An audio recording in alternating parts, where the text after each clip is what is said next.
Good morning and welcome to the first game of Division 1 of the European Quadball Cup.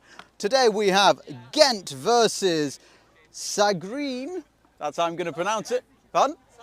Sagene. Sagene! Oh, it's Sagene! Terribly sorry, I can't read, so I'm going off what I can remember. Ghent versus Sagene. We've got our starting lines up. We haven't got a ref mic on today, so unfortunately you're going to have my voice for this game. We also don't have any commentators, so I'm going to do the best I can with me on the pitch. So we've got the lineup starting. It's all right, you don't have to hold on to that one anymore. Thank you very much. Got lineup starting now. The game will hopefully commence very shortly. We have 3 pitches streaming today. We have pitch number 3, which is the one that you're currently watching, pitch number 4, and pitch number 1. You'll be able to find the links in the description of the videos. Check Quadball Live, not Quadball Scheduler, as I was saying mistakenly yesterday, for details on what team is on what pitch today. We now have players sitting down. Ref is going through their final checks with them, making sure everything's all good, ready to go. Both teams raring to go, ready and up for it. I'm going to call them black and blue. And here they go. First of the ball, we've got black, which I believe is passing it back to number 12. Nice, simple, safe play. Bludger control is with the black team as well. Sagene. A lot of passing in the front of the hoops, not a lot of depth that they've got there, but they've managed to, no, they have been beaten on the ankles as they run straight towards that, and there's a pass to no one that's now being blocked out by a beater who's able to shield the volleyball, allowing their number 2, I believe, to pick up and run straight in. Good hands on them, stopping the drive, not taking them down to the ground, but you don't really need to take a player down if you can stop them far enough away from the goals. A pass off into the hands of the waiting blue keeper. Bludger possession is still with the black team. It looks like we might have had a little step on the foot there. Nothing to worry about. Everyone's still smiling and having a good time. That's what Quadball's all about. Incidental contact will happen from time to time.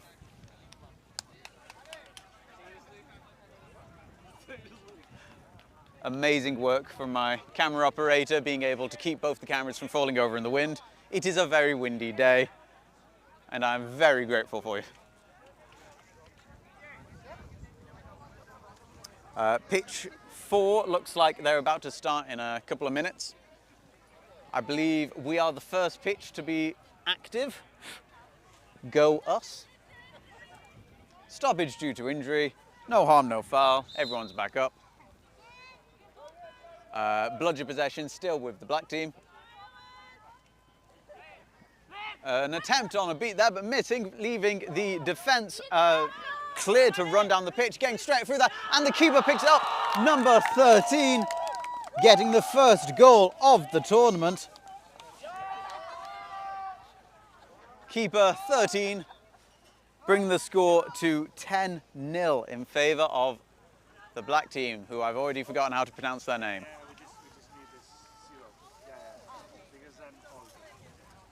Volleyball passed over to the far left wing. Pass, big pass back over to number 12, taking it centre court. Swoop over there, being contacted by 2 players, but managing to push her way through to get an equalising score, bringing the score to 10-all. Bludger possession still with the black team, I believe. No, bludger possession has now gone to the blues for the first time in the game. An attempted beat there, they did miss, but managed to get rid of the beater from their position. They are the blues are now pushing out slightly, but with the black bludger coming back in from the side, it has nullified the defence a little bit, spreading them a bit wider than they would like. The blues taking, I believe, it's a little bit of a hoop defence. I'd say half of a hoop defence, really. An attempt at the shot at shot at the hoops, but it's gone into hands of their keeper, who is waiting behind to pick up the shot. Lovely shot to pass, and it looks like they've gone out of bounds. I think the keeper was a little bit wondering if that was a pick up off the ground, but I believe a roll in motion is perfectly fine. Volleyball possession back with the keeper of the blue team. A lovely deflection on the beats there, keeping their defence in line and being crushed in by 2 beaters at once, deciding to relinquish the volleyball before making a shot. Number 2 passing it to centre, 4, and we have a delayed penalty. What's this going to be about?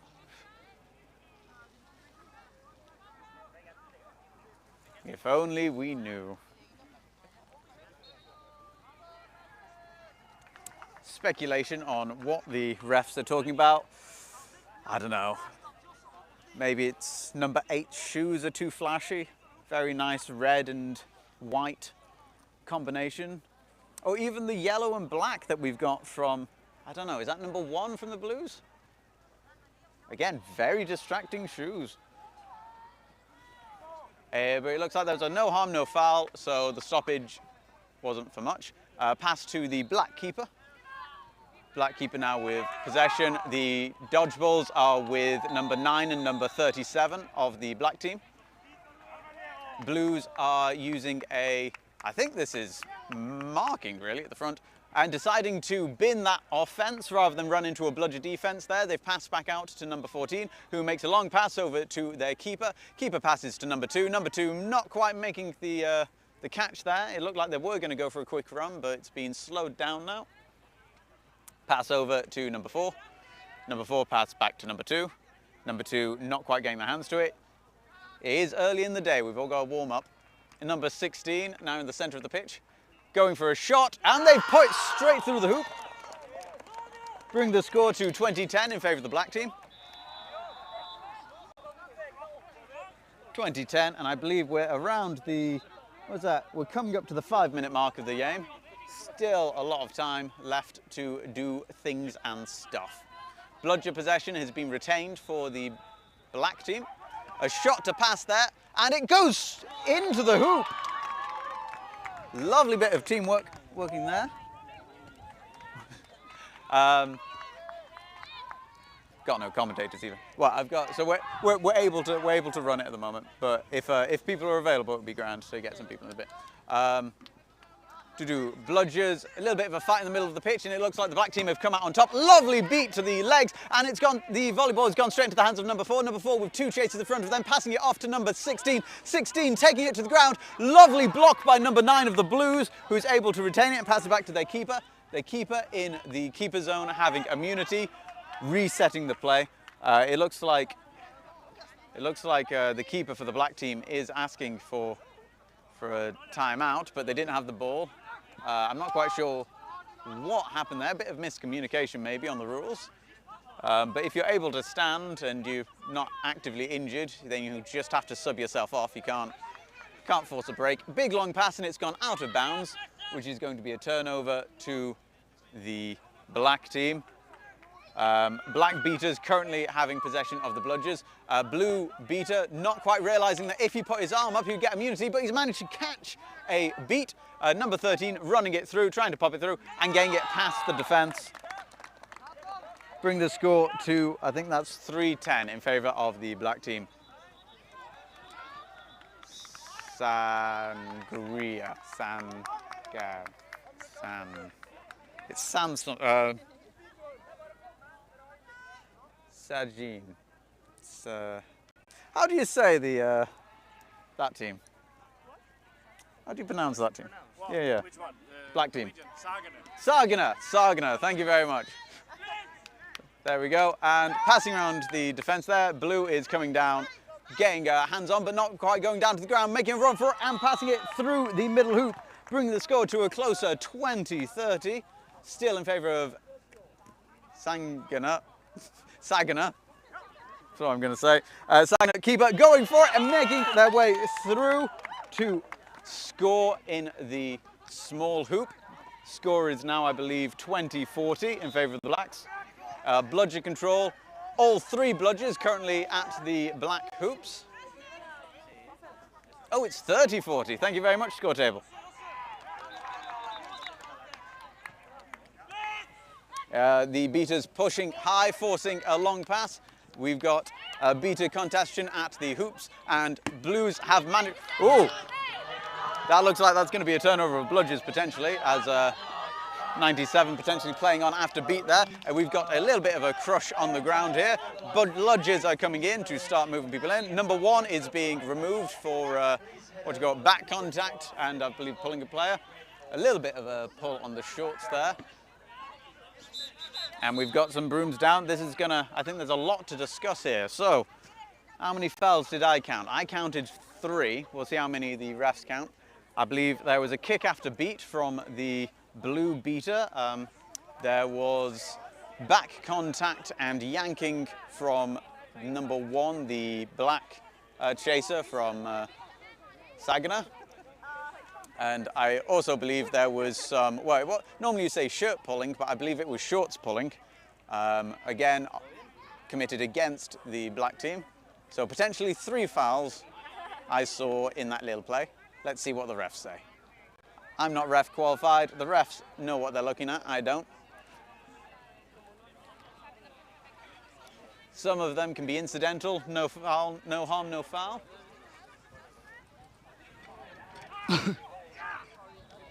Some of them maybe not so much.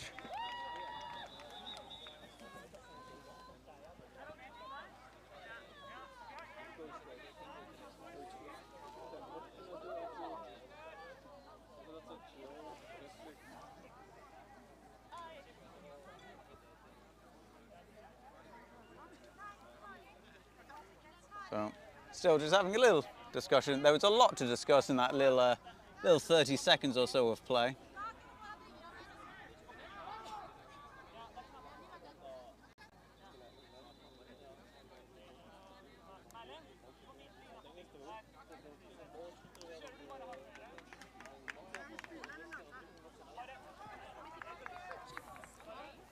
Well, we've got a little bit of a stoppage here.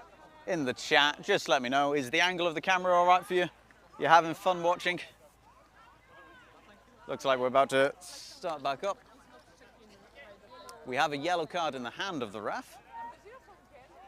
Is that going to be given to a player?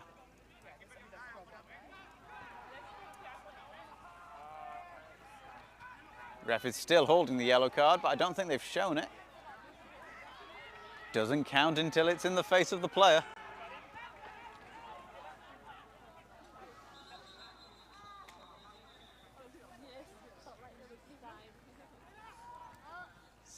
Sagene and Ghent. Sagene. Sagene sounds right. That's what I'm going to go with. Sagene in black, Ghent in blue. I hope. Otherwise, I'm well off. Yeah, thumbs up from the score table. Thank you. Yellow card. So we have a yellow card on the beater, yellow card on the chaser.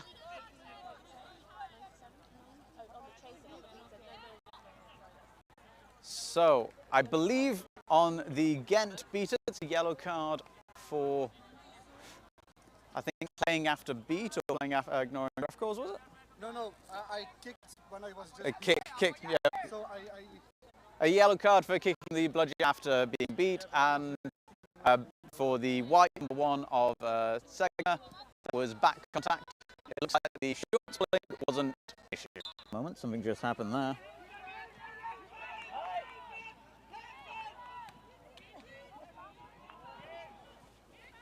Hopefully you didn't get a stoppage on the stream. We just had a slight issue of it, but it looks all right. There was no goal that happened if the stream did stop for a moment. But all that happened is Sagene made an attempt, Ghent stopped it. There you go.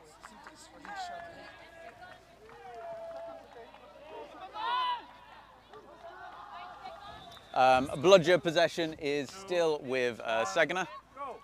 Both the Sagene and Ghent players who are in the box have now been released, or in the sin bin have now been released.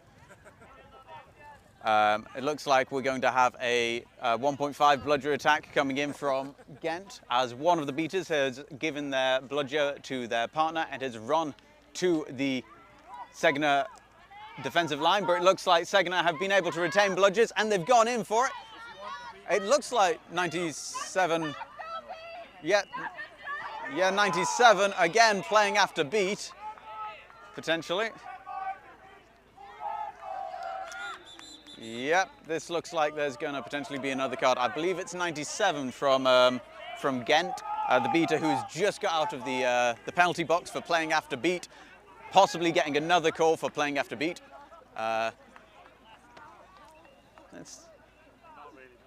Let's see how this plays out for them.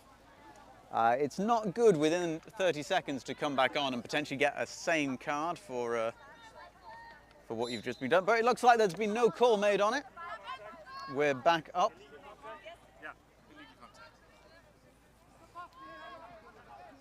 Bludger possession.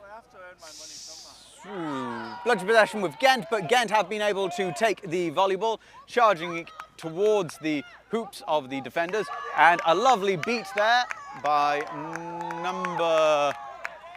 number 44 maybe? My eyes ain't what they used to be. Ghent taking a centre line, trying to push through the defence, running straight towards it, but passing off to their waiting chaser, number 17. 17 being pushed out by the keeper, 13. The beaters are currently really not active in this play. It looks like Ghent's running in to attempt a go to stop them high. Number 97 forcing a real high pass. It looks like that we had the keeper for Ghent waiting just in case they're able to regain in the half of Sagene, but Sagene managing to fight their way through. 16 taking a side route, looking for passing options towards the centre. Number 4 now with possession in the centre. Bludger possession still with Ghent. Ghent now guarding their bludgers a lot firmer than they were before, but it looks like with a quick beat they've been able to clear out the beater who is guarding and also the beater who's defending the hoops, allowing them to run through and pop it straight through that little hoop. I hope that doesn't leave him with some grass burns on his knees.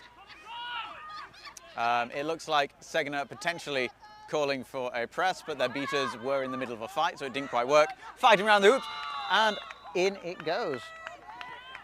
Nice and simple that. Pop off to your side, get it in.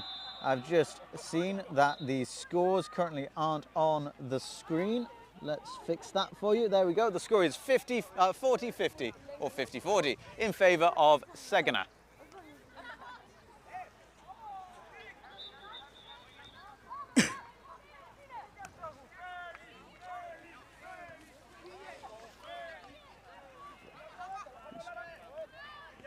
Cool. Big pass over to 16, keeper in the centre, who's been guarding by their beater. A missed beat now allows Sagene potentially to get possession of the bludgers for the first time in a little while.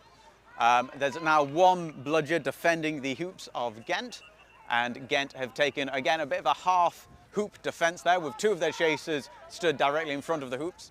Oh no, they are now, what was that? Yep, still a bit of a half hoop defence. Their keeper close enough to the hoops that they can gain, but now subbing into the point. It now looks like Ghent are gone full hoop defence, with all 3 of the hoops now guarded by a chaser, and forcing out a lovely run to the centre and then faking towards the side, allowing her to get straight in. Bringing the score, I believe that's 60-40 in favour of Sagene. I'm getting a thumbs up. I like this score table. You're on the board. I like this.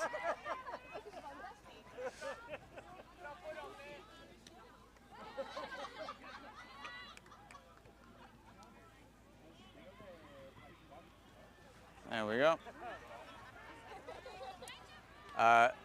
Sagene with bludger control being able to clear out the beaters who are attempting to get in close there. It looks like there is now a bludger off pitch, and there's going to be a little fight near the Ghent hoops for a bludger, but on the ground near the hoops of Sagene, we've got a reclaim volleyball and a brooms down. Let's figure out what this one's for.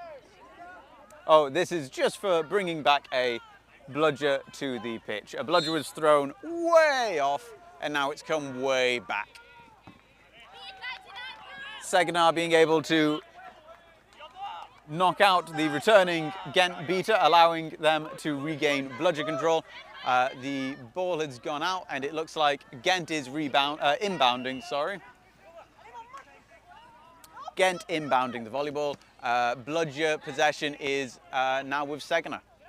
Sagene fighting it through nice and well, allowing them to get back in the game. Sagene clearing out the offensive bludger coming in and just taking out passing options, which is going to cut down number 0's options around the hoops here, but their team have regained their spots in the pitch.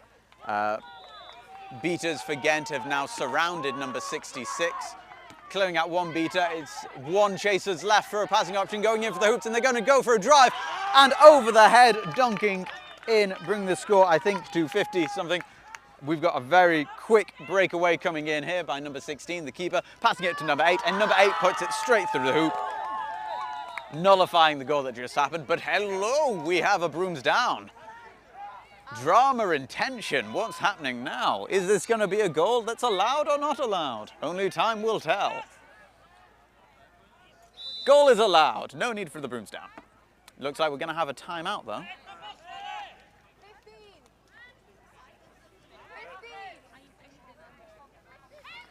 So, at 15 minutes, they're now having a 1-minute timeout, called out by Ghent, I believe.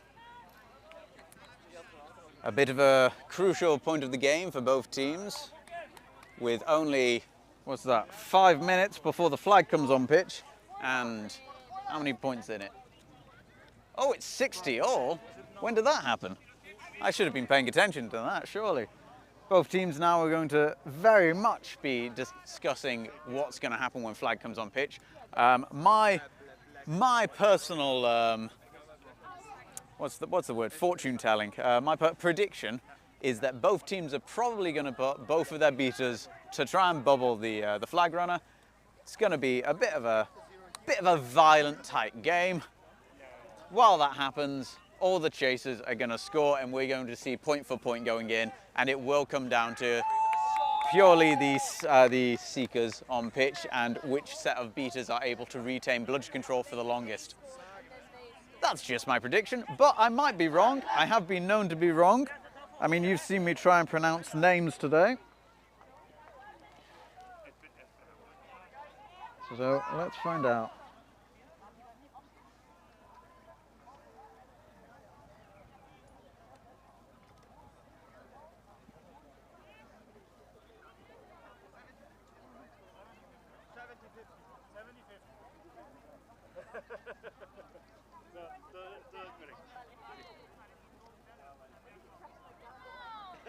Oh, apparently the score is 70-50. And it looks like the teams are back up.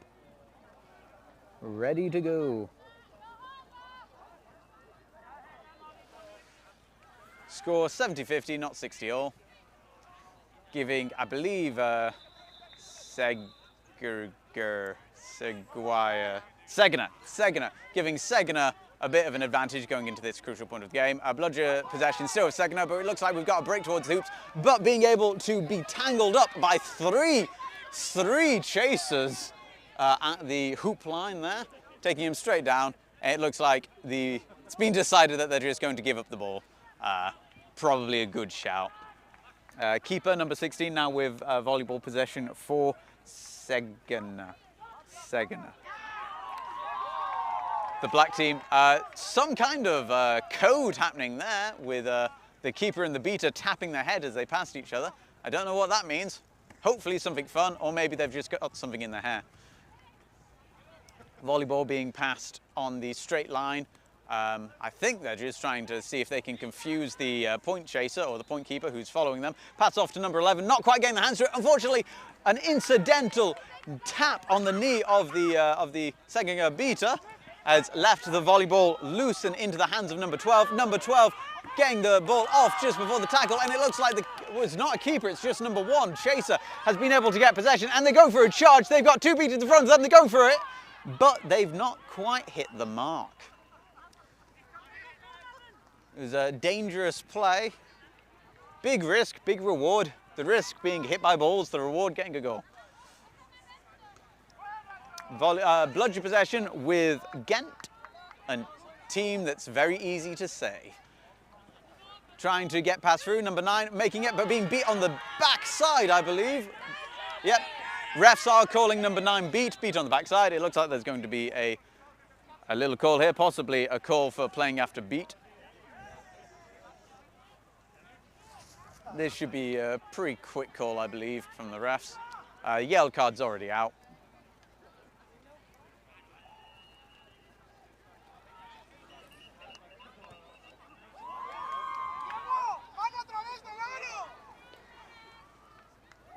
I think number 1 trying to defend their case there, saying that they couldn't hear it.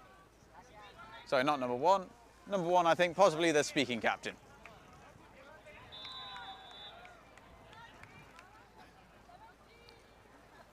So, possibly not as quick a card as I thought it was going to be. The headband is off though, and that's yellow card at hand. Yellow card, I believe, yellow card. Ignoring referee calls. Nice and simple. This is not a particularly good point of the game to be carded off, as with Sagene with possession of the volleyball, they have, well, I don't know, Ghent do have a bludger right by the hoops at the moment, with 2 bludgers by their feet. So they do get two shots at trying to stop the oncoming runner. So hopefully they'll be able to defend against what is potentially going to be a fast breakaway. There is also, of course, still two chasers in the way. There are now 2 armed bludgers, 2 armed beaters as well. This became a far more difficult attack for Sagene than it was a moment ago. Sagene again taking their standard pass it down a straight line in the center of the pitch.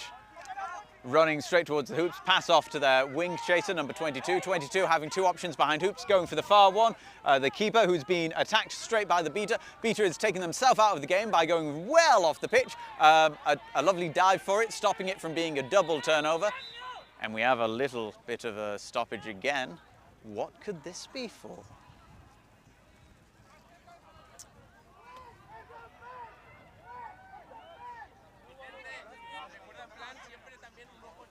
Amazing camera work happening here, controlling 2 cameras at once. I'll jump onto the flag cam when the time comes, but until now I'm enjoying not having to touch anything. Hopefully pitch number 4 is still running all right. Fingers crossed. The day's starting to warm up a little bit, which is nice.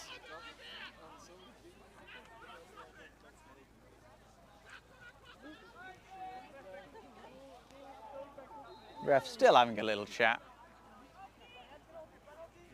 Now they're talking to the beater. So Ghent beater is a little animated, so possibly it's a call against Ghent.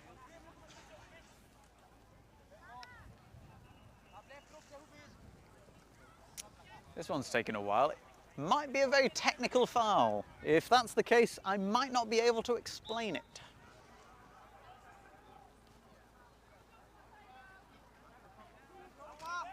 Just going to have a very quick look on the second pitch, or pitch 4, just to make sure that the stream is still running. What timeout is it? Thank you, buddy. Are people being nice in the chat? I don't know. It's not in English. So, here we go. We have a yellow card. I don't know. 66. 66. The penalty box is this way. So, but what was the card for, mate? We don't know what the card was for. Play after beat. Play after beat. Thank you very much. So that was a play after beat for number 66, beater of Sagene. Sagene. Is it an A or an E? Sagene, right.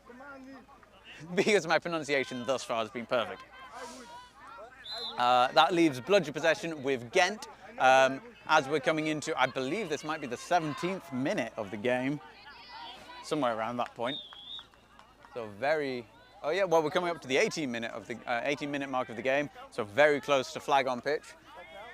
Being 1 bludger down is definitely not something you want to be. The bludgers in the defence for Sagene have now all left, and it looks like, whoop. Sorry about that. It looks like there was a goal for Ghent.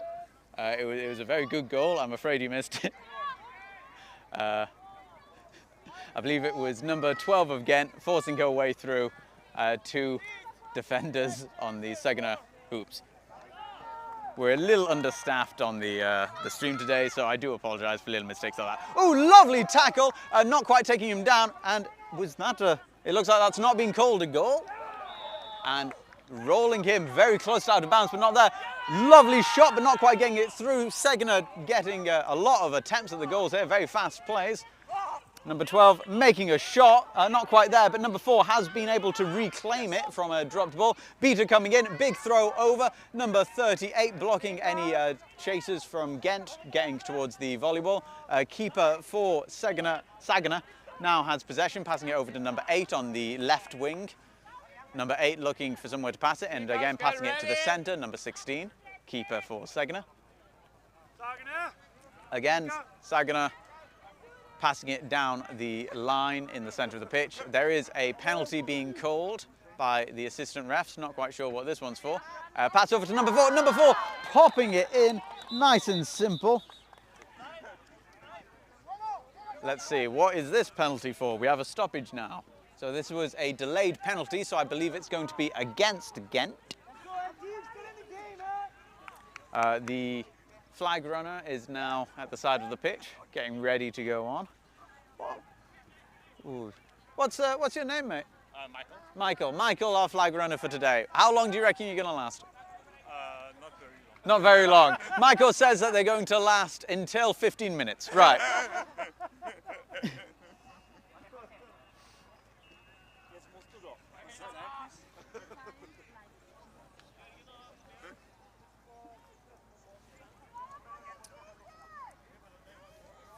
So it looks like Ghent is being given the volleyball. Again, not entirely sure what the stoppage was for. I'm sure it was something very important. And they're back off.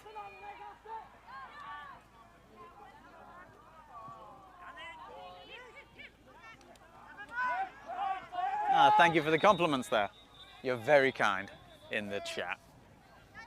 Pass over, I believe that was a pass to the referee, but getting out of the way, number 12 for Ghent has picked up the volleyball.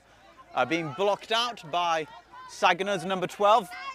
2 12s taking out, and it looks like a lovely attempted pass there, but being picked up by Sagene's number 4, who's going for a straight charge, going to go for a shot. They have got 2 passing options.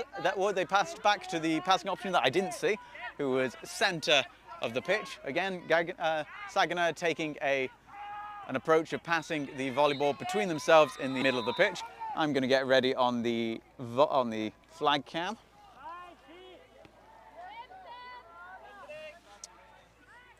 Around the we have a beater. Sorry, you've now got a little camera there. We've now got a beater ready to knock out the Ghent chaser straight off the bat, and the seekers are in. I'm afraid I'm going to be mainly talking about the Seekers, but there is a goal for Ghent, and another brooms down just as the Ghent chaser approaches the flag runner. I'm just going to check. The score is 60-80.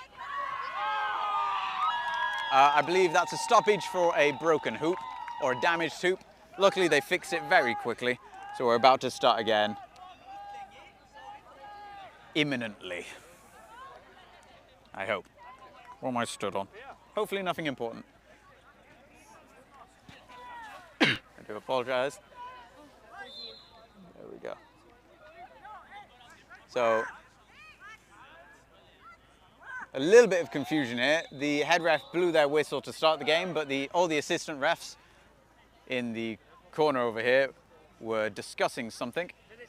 I'm not quite sure, which left the seeker for Ghent calling for the ref's attention. Not entirely sure if the assistant refs were aware that the game had started again.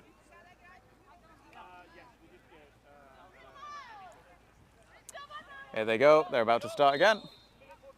And here they go. As expected, both teams have put their bludgers around the hoops. Around the flag. Flag runner taking a lovely T-post, and that looks like, oh, it was called no good. Not entirely sure why. I think possibly just because he dropped it as he fell. You need possession of the flag in your hand until the whistle is blown for it to count as good, I believe. And that's another goal for Sagene. Ghent going for another catch, and this time people are screaming. That looks like it might be a good catch. To me, that looks pretty clean, but only time will tell as the referees are going to have a little bit of a chat and discuss what happened. Where is the Ghent seeker?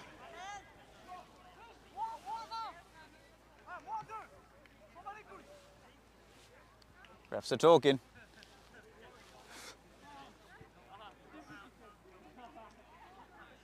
Something's definitely happening. If Ghent have caught this, then that is a win. First catch, first win of the day. Looks like refs are checking the scores. That's a good sign for Ghent. We have a whistle going towards the mouth. Whistle is in the mouth. Will it be blown? Toot that whistle, come on. Ghent are going to be holding their breath. And the whistle's out of the mouth again. Refs are talking a bit more. Whistle's gone into the mouth. Whistle's out the mouth. Whistle is going back in the mouth. Catch is good. Ghent have won the first game of the day with a score of, I believe, 100 to 90 in favour of Ghent. Thank you for joining us. I'm going to be turning this mic off very soon because I'm sure you don't want to be hearing my voice for much longer and I've got things to do. We're going to be coming back very soon in the day with the next game of the day. You'll see what that is on screen shortly. Until then, enjoy the stream. Remember, we have pitch 1 streaming from Jordan Digital. We've got pitch 3 streaming, which is this one, and we also have pitch 4 streaming. You'll be able to find the links for all of the streams in the description of this video. But until then, thank you very much, and we will see you very shortly.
Welcome back here live from Salou. You're watching EQC D1, the highest tournament in European club quadball that you can watch. My name is Matthias Reitinger. I'm from the Austrian club Vienna Vanguards, and I'm going to be your commentator for this game. We have here to our left, stream side left, in orange, the Turkish representatives, old school quadball. If I remember correctly, they won the middle bracket last year, so they came 9th. On the right side, stream right, you have Bizkaia Boggarts, a Basque country representative, but they qualified through the Spanish Cup. As far as I know, it's the first time in D1, but not the first time playing international. What I know about the Turkish team is a lot of them used to play at the university teams like Unicorns or Hippogriffs or Pegasus. And there's a lot of, like the name say, old school players from the Turkish clubs and Turkish national teams. Interesting information about the team on the right side. Bizkaia Boggarts. They played through the Spanish Cup to qualify, and they actually came 5th, which wouldn't have given them a spot to play this tournament. But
quick cleanup on the live stream. There was still a broom on the pitch, not belonging to anyone. The ref crew, as far as I can see, is mostly German. It's Janis, head reffing. And I know Martina from Münster has flag and assistant ref before the flag is on pitch.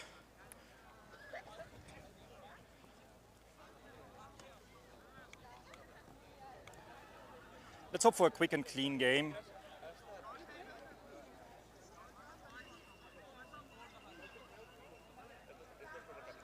Head ref is checking if everyone is ready. I see a lot of thumbs up. Soon they will be called out.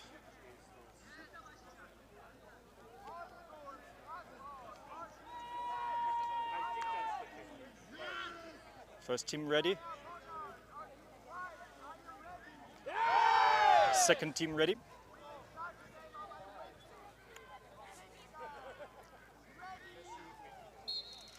And another Faikut won the run for the Quadball or the volleyball, but it was not a clean call, a clean start. The number 42 of Bizkaia Boggarts getting a blue card for false start, and we are repeating the procedure.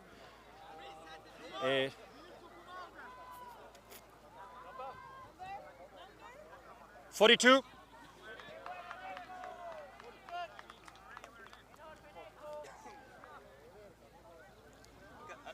Okay, now Boggarts have to start with a player down. And everything is going to be reset. Since this year, the PVC pipes between our legs has been changed to stick away from broom.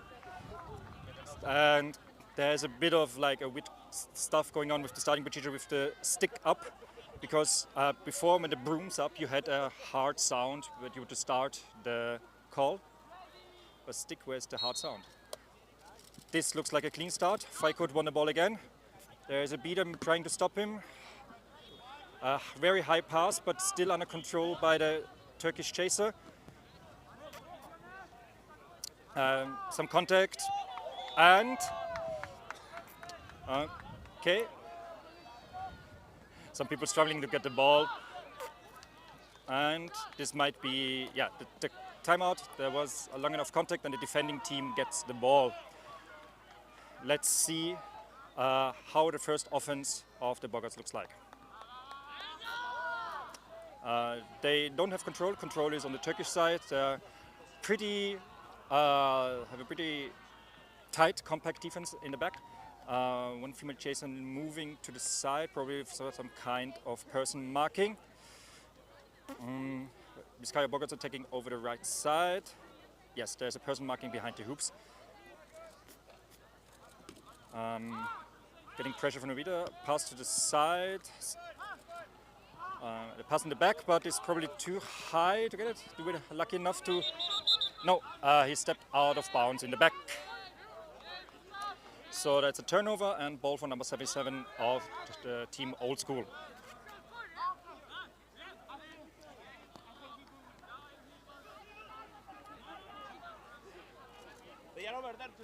There's some small discussion and questions about what was going on.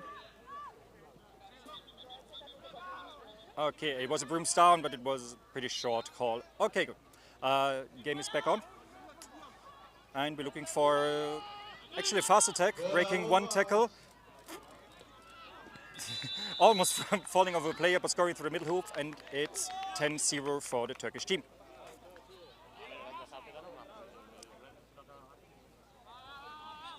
There is a player with actually probably a broken nose in recent time. Number 25 of Bizkaia Boggarts. He plays with this nose guard that you sometimes see in soccer games. Pass to the right side, number 42 of Bizkaia Boggarts. Ines, thank you very much. You're very welcome. Pass to the devil. It's perfect to have someone who knows all the names There you go. helping. Some Peter scuffle going in the back, pass behind the hoops. But he was beat before and successful defense by the Turkish team. Oh, That was a head bait. well, but I think it was even from their own players maybe. Yeah. But yeah, fast break and a quick second goal for the Turkish team.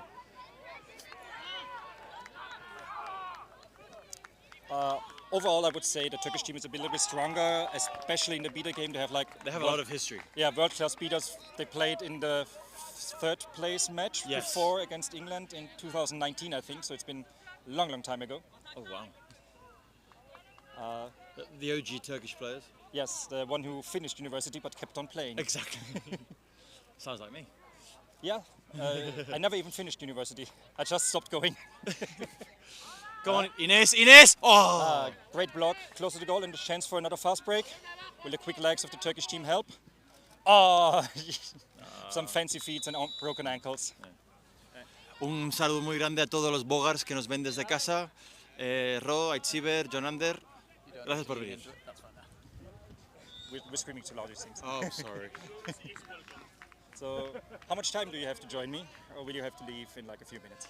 I'm doing side quests, so I mean I can stay here for a bit because this is my team, so Yes. I'm happy to watch them. If anyone complains, I can always run away and leave you alone. I mean, we don't have Livestream on, so we'll never find out if anyone complains. We also have to remember the score ourselves, because I have no good angle to the score table. Let's hope Boggarts ask for the score every now and then. We can ask. Ooh, ooh. Oh, shabby there. Yeah. And Come on. maybe they have the chance to defend it for the first time. It's not the super quick attack we had before. Pass Boom. to the left. Oh. I evaded the beat and was able to score. It should be 4-0 or 40-0. Yeah, looks like the Turkish beta game is like quite on top. I don't even think they have lost control since the start of the game. Oh, really? Yeah.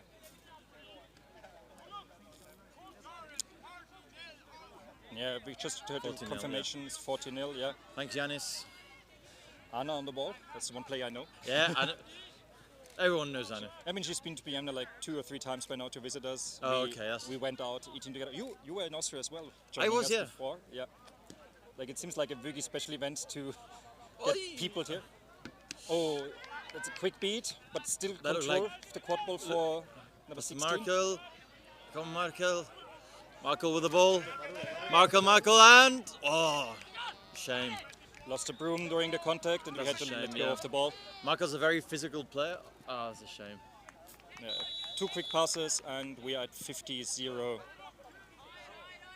That Boggarts should be keeping the bludger behind all the time and just focusing on... Oh, there you go. Time out for Boggarts, I believe. Yes, the keeper called it. Yeah. So, what I really like to do in commentary when there's a timeout is ask the other person what would they tell the teams, and you already said it, have a beater further back to avoid or to stop these Yeah. fast breaks. Anything else you have for Bizkaia Boggarts? I would get the most aggressive beater, so in this case I think Xavi, to actually go and fight for the bludger. Without a ball, you mean? Without the ball, keeping the other bludger behind. At least for now, seeing how good they are, the Turkish team are with the fast breaks, it feels like you have to have some form of defense, because usually this team does have some strong heavy hitters like for tackling, but they're currently not on pitch. We have like a faster team on pitch at the moment, so they either need to have those heavy hitters at the back on pitch. I also really like the difference in huddle. I don't know if you can see the other team, but they're standing mostly around like a flock of birds. And here we have like the circle up and the concentrated faces, while the other team... It seemed quite relaxed. Oh, Yes. That's it. I can't play favourites, but I'm playing favourites. I mean, why shouldn't you be able to play favorites? Yeah, exactly, You're not that's a ref, true. you're I just know. an organizer. Exactly. So yeah. Just. Just. Well, I mean, that's the other thing. We do appreciate the effort that the Turkish team has made to come here, because Yes. getting visas. The only team that has had to get a visa to come here, Yeah, there was a second team actually qualified for EQC as far as I know. but they could not come because Yeah. of visas. Yeah, it's always going to be hard for Turkish teams to get to Europe, and probably most of any of the other nations who would do quadball tournaments. Yeah. So let's see. Oh, they actually have control right now. Control inside of the Bizkaia Boggarts. So let's see if someone stays a bit in the back and they can do something with their control. Yeah, look, we've got Nayara as a troll at the back there. Nayara is great, finding the right position. But not the tallest player, we have to admit. It was Sorry? not the tallest player, we have to admit. It was Not a the really high tallest. pass. Yeah, it was. It was a bit too high pass.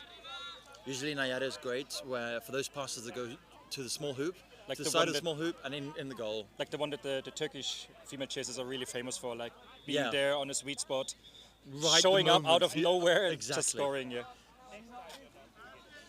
Yeah, Nayara's got great positioning. But she just needs the right pass. Yeah. That's the only thing. And think by now this is actually the first defense we have for Bizkaia Boggarts where they were able to like set up Set before up they a were proper run defense. over. Yeah. So let's see if this is like more successful for them. Come on, Nayara. Nayara's also really good. That was like a borderline back contact, you Yeah. have to be honest. Quick shot. Oh, okay, good. We didn't really see what like Oh, what happened? what old school does on offense yet because there were no long offenses yet. So it's hard to see and get to know their teams. If most of the scores, Yeah, they scores seem to happen just fast like breaks are exactly go up, score, come back down again. come on, let's do the first goal. We got the First keeper of many. Davil going looking for the troll this time. So the sized up on Already behind being the hoops. covered, it seems. Yes, they had a few marking ideas, but like is it? We've got Annie alone over Annie here, on the but with the other side. beater. Yeah, but the beater is not concentrated on her, so that's moving the whole formation behind the hoops more or less. Oh no. yes. Oh well.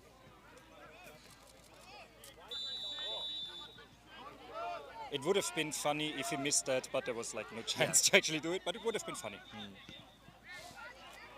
A bit of beater scuffle going on, but it looks like the control is still on the side of Boggarts, so they kept control for a few minutes by now. Yeah, Shabby, number 24, loves a good battle.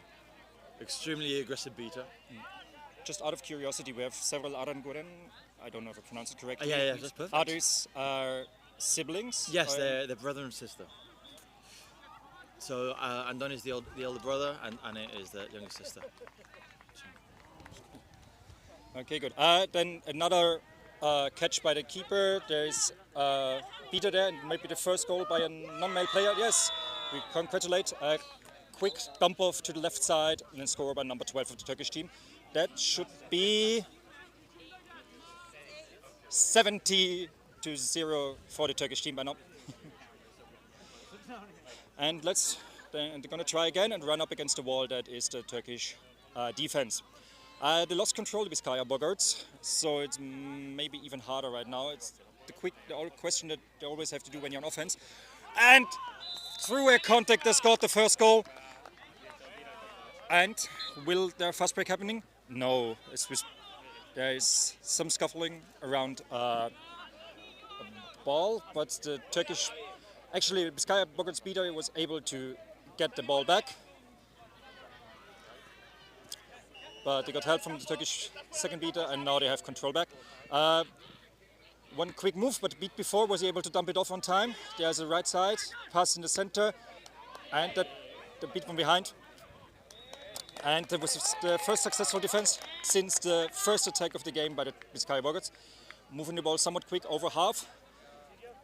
So yeah, what I wanted to say before is when you're on offense without control, there's a big question you have to ask yourself as a team. Do you want to go for a goal, a pass behind the hoops, and a quick goal by Anne? So it seems like size is a small advantage if you're behind the hoops. Yeah, to finally finish the sentence, you have to ask yourself, are you going for control or for the score? And it looked pretty obviously that they were looking for the score.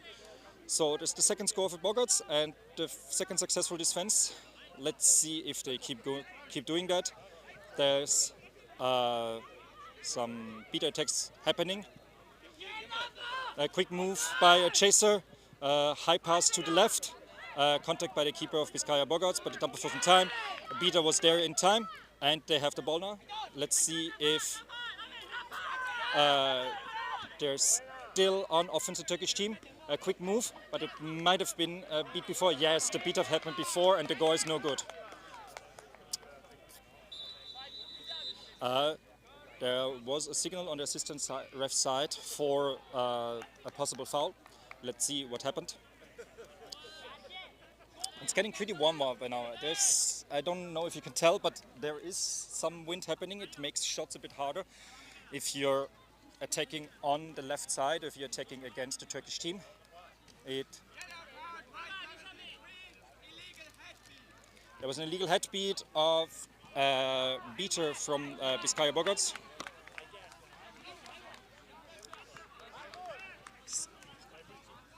Yes, but I think it doesn't negate. It didn't negate the goal.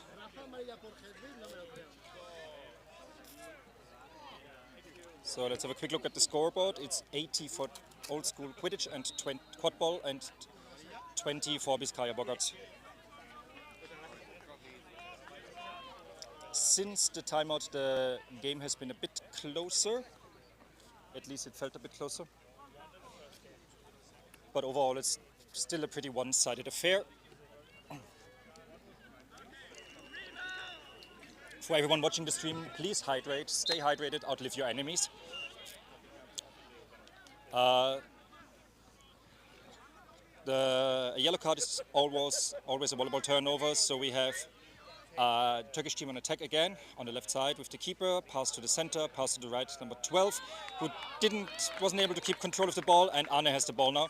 Quickly going over the midfield line, but losing the ball in the contact, and it's back with the Turkish team, like nothing has ever happened before.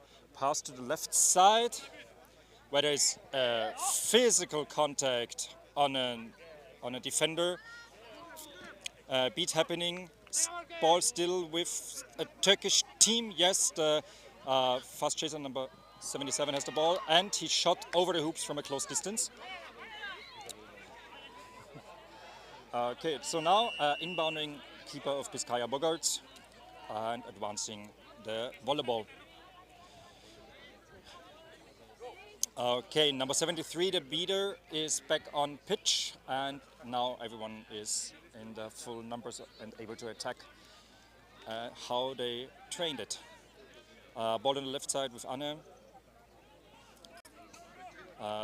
Looking and waiting for what formation they're going for. Aggressive movement by the keeper of the Turkish team. A missed beat, but she passed to a person that has been beat before. So the Turkish team are already almost on the side. Then want to be number 77 Faikurt, passing back to the left side. Long pass to number 7 of the Turkish team. Pass to 19, the keeper of old school Quadball. Back into the center. They now have all the time in the world. They are ahead. There's no stress for them. A quick high pass. The goal is good. The first one was beat before, but the ball got picked up by Faikurt, and it was a goal. Ball already on attack, a shot, and a really quick and easy goal. I almost missed it. Very well played and good shot by the keeper of Bizkaia Boggarts.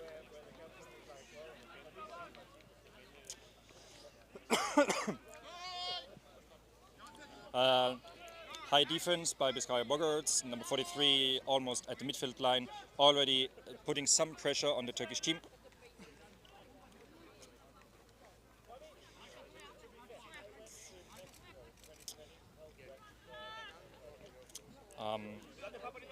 Some ball movement, calling out. Oh, a catch by the Bizkaia Boggarts beater, but a quick reaction. Move to the left side, a shot, and the goal is through. It's always a good idea as the volleyball carrier to use the other players you have on offense and defense as your shields. There was And we're back. How are they doing? they scored 2 goals. Oh! No, 3 goals. There happened a long shot right now by the keeper. Andoni? Yes. So no. Andoni, yeah. It's Donny. Okay. Yeah. Yeah. So like 2 or 3 goals have been scored by the siblings. Okay. Oh, wonderful. Yeah. We love the siblings. Yeah. Pass to the right side. So we've got Alba / Pochito now, number 33. Yeah, a new beater. Yeah, new beater. And Eder is incredibly fast. He's a relatively new player. Oi! Amazing handling by the keeper. Yeah. And Andoni is the definition of utility player. They can do whatever they want. And whatever it needed to be. And whatever that needs being done, they will probably do it. In fact, as a free tidbit, Andoni prepared a how to teach quadball in schools Oh, that's amazing. document, Yeah. which is being translated into Other languages, hopefully. in other languages to be able to share. Yeah. So other countries who wish to teach I mean, Quadball. I think there are like quite a lot of people who love teaching here. Exactly, and we've got the European Youth Cup soon, I think, in Switzerland. Yes, it's in Switzerland in 2 months or 3 months. I Yeah, think. yeah, something like that. Recently there was a call out that they're still looking for volunteers, so if you want to just help out, maybe reffing, maybe other things, just look for them, the yeah, Quidditch on Youth socials. Cup. Yeah, I think they're very strong on Facebook and Instagram. Go. This is Mario #1. He's the manager of the team. Oh, there you go. Pass behind the Eder, hoops. come on, Eder. Got it, Annie. Come on, Annie. Okay, like in emergency situations, it's still good to have like the availability of one reset. Yeah. But now you cannot cross your midfield line again, or you will lose the ball to the other team. Look, Mario going in. Who's over there? Oh, Eder. Yes. Fast enough, yes, you were able to stop right before the... Now it's going to be tight about resets. Is she able Well to stop done. it? Yes. Well done, Nayara. Well fought. Now they're resetting. There you go. One of the things this team has learned over the years is to try and cool your head down. So if you see, always just go back to the midfield. Yeah. Start again. We can already see some Injuries. some injuries, some like chafing from the artificial turf. That's It's a powerful shot. It was a way to save the ball, but yeah, that one out. yeah, now the question is who was the last one touching it before crossing the outline? Because if the Turkish chaser was still having the ball, Yeah, it looks like the Turkish are a very verbal team, aren't they? I think in general. yeah, they were known for that. But I mean, by now all of them got older. Maybe they got even wiser. Hopefully. One would hope. Yeah. There you go. Attack on the right side. That was also pretty borderline contact from behind, but this one was a great contact on the ball. And something is going on in the maybe the dodgeball game. I didn't see anything. I just saw some ASREFs lifting their hands.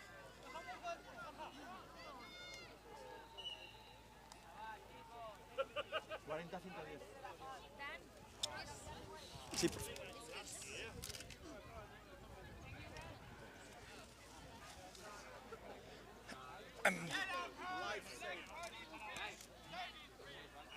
Yes.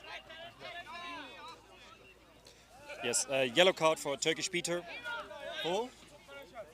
I think it was attempting to play after being beat. Oh, okay. And it should also be a volleyball turnover because every yellow card is a volleyball turnover.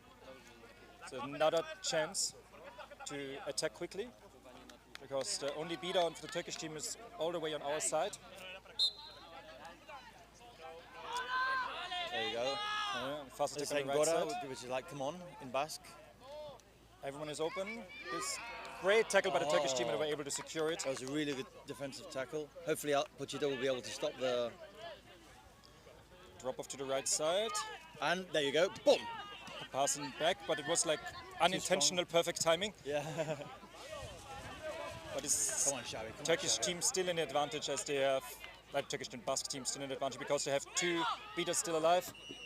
That was a great deflection by Fajkur. See, a drop off to the left side. Come on, Xavi. Xavi's coming back. Both beaters are moving back to the hoops. And that was a great beat and left the ball back. Not even need. The Turkish beater just stayed all the way in the back the whole time to be aware of fast breaks happening. Dump off to the right side. Come on, Eder. As again, Eder is an extremely fast player. So usually some balls that most people wouldn't be able to get to. Oh, Ines. There you go. Beat again. Go on, Eder. Great contact, but he was able to get off a shot. Yeah, and great off little pass. tackle. We've got Uri here. Oh, what a shame. I mean, they have all To the ground. all the experience possible. The Turkish team, so they know how they can fight even when Yeah, they are know one all person the down. little tricks. Yes. Legal tricks, but tricks nonetheless. There's this famous tackle that the Turkish team made, or they made it famous, where you bring the player down with yourself by your side, but you're right. actually touching them from the back when it happens. So it feels so illegal, but they're still in front of But you, they're still in just front. turning really fast. And Like a one-arm drop. Sort of yes, thing. and you fall face first into the ground, so it's double shameful. Like it feels yeah. illegal, and you fall to, to the ground with your face, but it's a legal and very effective tackle if you can do Yeah, it. if you can do it properly. Yes. Great block by the Turkish chaser. Yes, One spin, giving the ball away. Now there's no bludger on defense. Oh, what a shame. But wasn't able to control it. No. Pass back to No. the front. Peter still keeping the game calm for the Turkish team. Over the hoops. And still a quick peek in the back. There is a shot. That was a good shot. Yes, the left hoop was open. It looks like it's always the same player, the one who's scoring from afar, number 77. Yes. I think he might also be the best player Oh, yeah. of the team and Oh, snitch on maybe pitch. even all of Turkey. Flag on pitch, should we say? Yes. Flag on peg. Looks like it's from the it's from a player who's affiliated with the Braunschweig team. Okay. He did a lot of flag running last year, I know, and as well at EG Okay. in London. So I saw him before. It's pretty streaky. Either he Is he a runner? is not, and didn't mean a runner. Either he can take forever to catch, or it's over in like 20 seconds. There's no in between for him. Yeah. So let's see. Like on here, we have like the highest level of seekers possible. In Yeah, Europe. we have, at least for Boggarts, we have the Devil, who is an extremely fast seeker, or so to say, flag runner. They have an arm. No, they are the seeker. The flag runners. Flag runners. on Sorry, the pitch. yeah, It's sorry. still a seeker, yeah. Seeker. They have, what do you call it? Like they have like a claw. His a arm claw. is a claw machine. You don't know where they come from, but an arm suddenly comes out from nowhere and grabs the flag. So keep a close eye on. We've got Yeray now as a new beta. Yeray is the president of the Spanish NGB. That, Oh, there you go. Yeah, Flag it's- scored already. as I said before, it's either over really quick or it takes really long. It takes for ages, yeah. So now that means if it's a good catch, 30 points for the Boggarts. Let's have a quick look at the score. I think we were 40 down. So it's Yes, 40, 110. 410, so now it should be 70, 110. Aiming for 140. 140, correct, yeah? It looks a bit grim for Boggarts, maybe. It might be a hard challenge, but I've seen things happen before. Huh. There's actually a game I played in Limerick where the catch is good, so that's, as we said before, the goal to reach now is 140 points. Yeah. It was a game against Rhinos Bonn. Right. We were behind 90-20, but then we switched something and we were ahead with the catch at Wow. 100 to 90. It went 90-90, 190.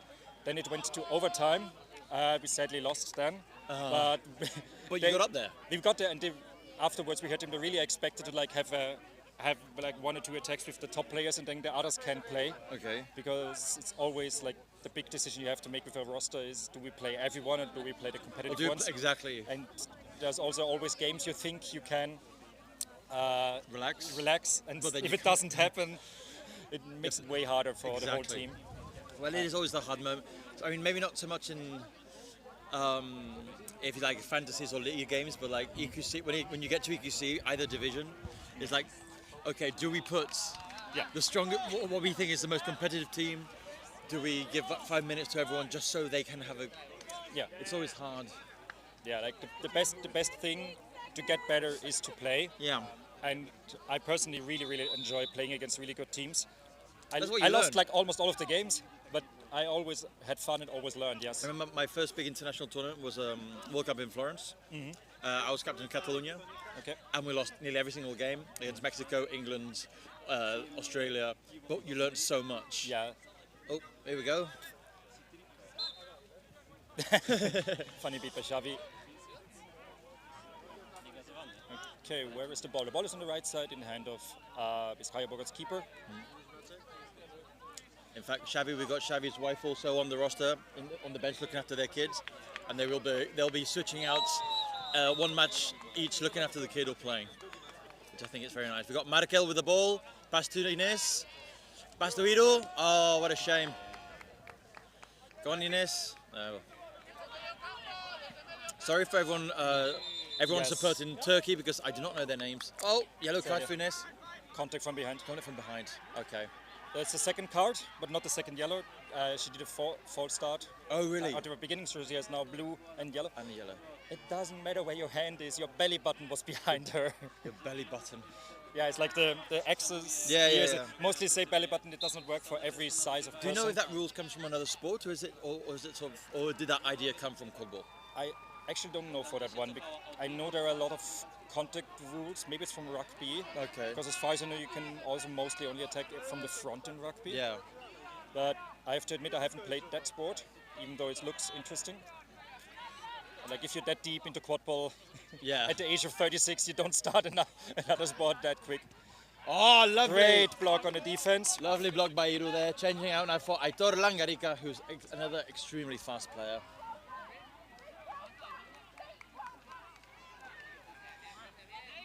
Once again, un saludo a todos los Boggarts. A Chiver, Ro, Jonander, no sé quién más nos está viendo, pero un saludo a todos. Sorry. Oh, all good, all good. Yeah. You can do that whenever. I did not don't fully understand why they got the ball. I thought it was a block by the keeper and went out of bounds afterwards. So I think it Yes. should have been a turnover. But I also got to admit, like the turnover rules, this is the one thing I'm not entirely sure. Right. We got Ines ready to come out in a minute. We got Markel. Oh, what a shame, too low.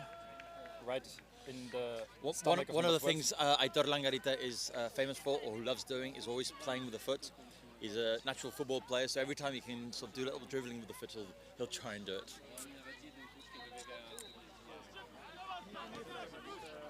Good block by Xavi, attacking the chaser already. Contacted by the beater, Tunahan. Oh, Berke. That's one of the things I feel Boggarts are missing a bit, because Xavi, as we said, is very driven, very aggressive, and sometimes the team takes a bit too long to follow them when attacking. Yeah. We also have one of those players in our team, Simon, and by now we are used to him, and when you see him run, we just follow. No, we don't question, we just looking for the long shot maybe, or the troll behind.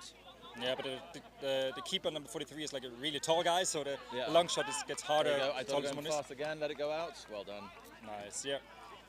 A good defense. I think they haven't gotten a goal yet, and there what happened should there? be another. It's for Turkey, yeah? Should be a call against the Turkish team, Yeah. yes. Let's see who it belongs to. Like, I think Berke already has a card, but I'm not entirely sure if it was him before or someone else. Yeah, that is also the speaking captain for Boggarts. And they all wear the same clothes. They look completely the same.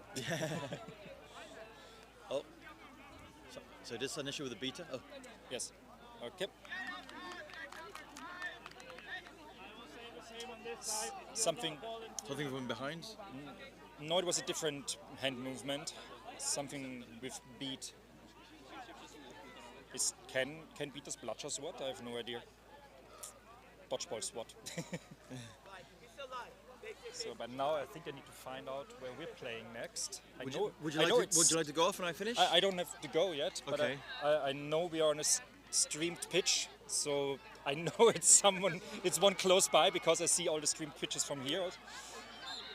Okay, and the game is continuing. Okay, Langarica with the ball.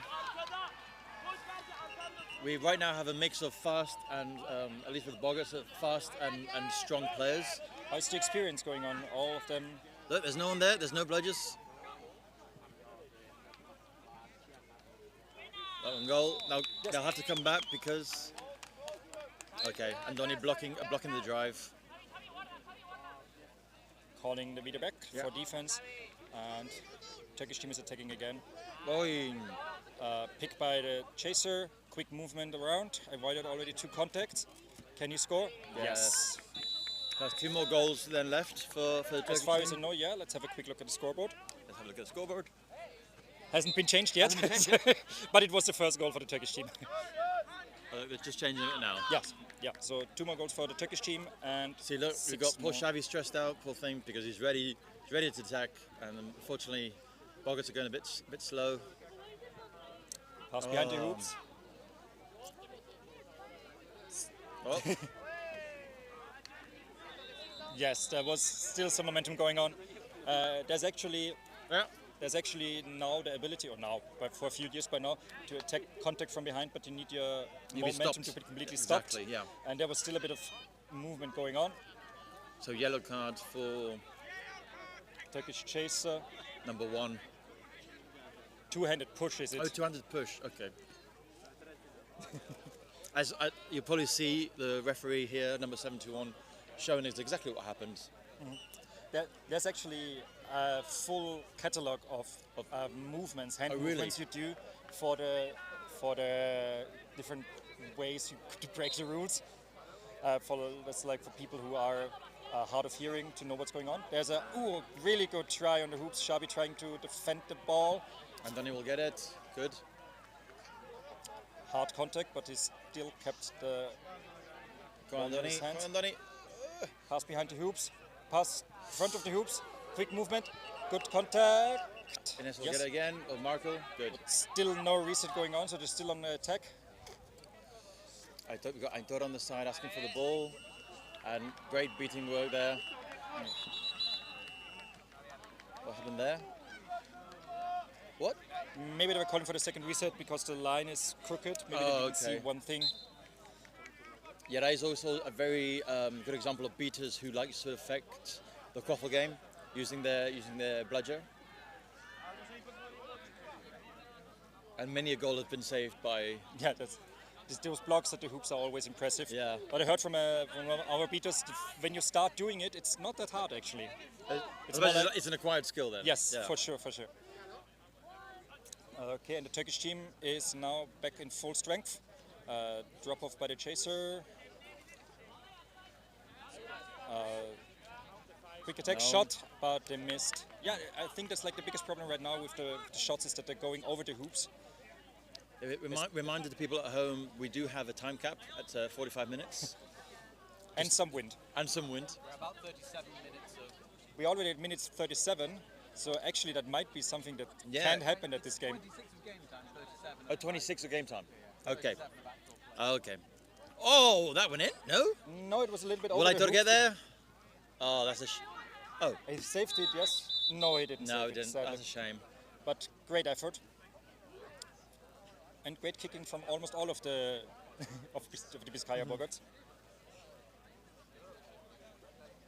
Okay, inbounding Turkish team now. Old school. I think the official name is Old School Quidditch, right? Not Yeah. Old School Quadball. Yeah, they're keeping it historic. Keeping it old school. Yeah, old school. Exactly. A quick Oops. move to avoid a tackle. That's- Now there's almost no one in defense anymore. That went in? Great beat. That's No. really tight if it was before or not. But I think they're discussing it now. Yeah. If so, this would have been the second goal of the Turkish team. No goal. It was beat before. Okay.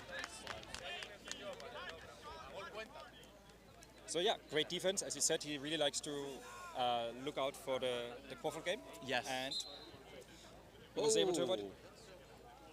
And they have the ball now, and it's in the hand of the keeper. That's a good strong attack in there by number. I think it's Someone who's been beat. Anyway, yeah. Yeah. The Turkish player Actually, I running think back it's to Sila. number 12. Yes. Number 12, yeah, Sila, I think I can read. Sila. Okay. Okay, take over the So left okay, side. there are always players who will always hang behind the hoops just in case they can surprise. There we go. Ball with outdoor. Tanai, Nayara. Oh, that contact was very high. Yeah, I think that's why It he seemed switched fine, the yeah. grip.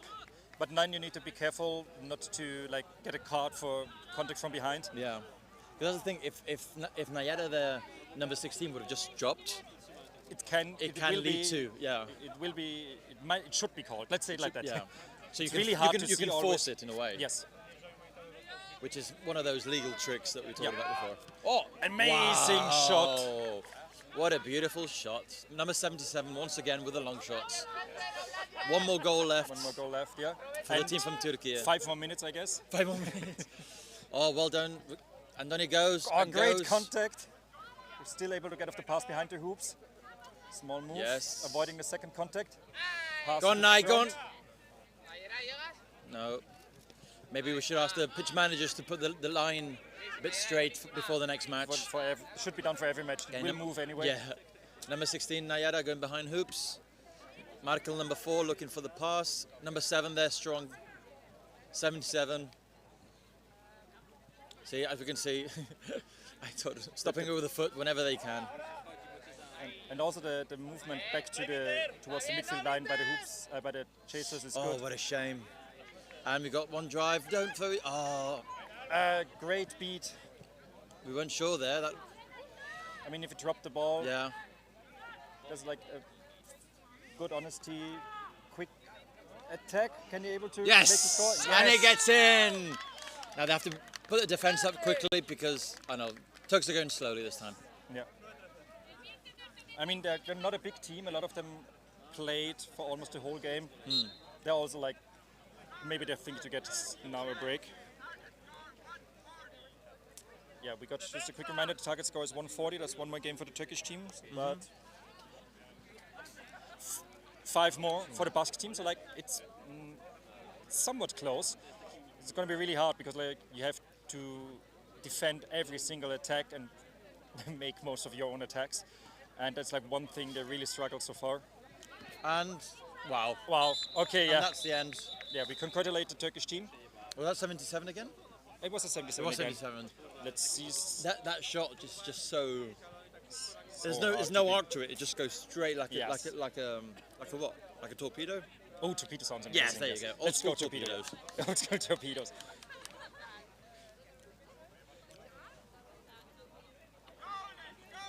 Goal There is you good. go. And this gives, End of the match for old school. but a great showing by Bizkaia Boggarts, I have to say. Oh, indeed. I mean, So, we must say that originally Bizkaia Boggarts was going to Division 2, yeah, but due to the forfeits in Division 1, yes. they were given extra spots and they were raised. Okay, I will thank you for helping commentating. Thank you very much. What's your name? Matthias. Matthias. Yes. So thank you very much, Matthias. Do you want to give someone the player of the game medal? No, that's for you. No, it's from, we have to give it to one of them. to Oh, have but a small someone had to interview. I think we should. I would say either Xavi or number 77 Fight Code. Yeah. Oh. I don't want to play favorites. Oh, let's see. Xavi, do you want to talk with us? There we go. Here we go. We'll play a bit of shape. Have fun. Thank I you. will find my team. Okay, Xavi, come here. So, how do you see the game, Xavi? Can I swear? No, you can't. Try not to swear. Sorry. It was great. We really started very boldly. We had the habit of starting down 5, down 3, down 8 today. And then it's very difficult to climb up the mountain again. But still, the game was in 40-ball range, which was fine. Cool.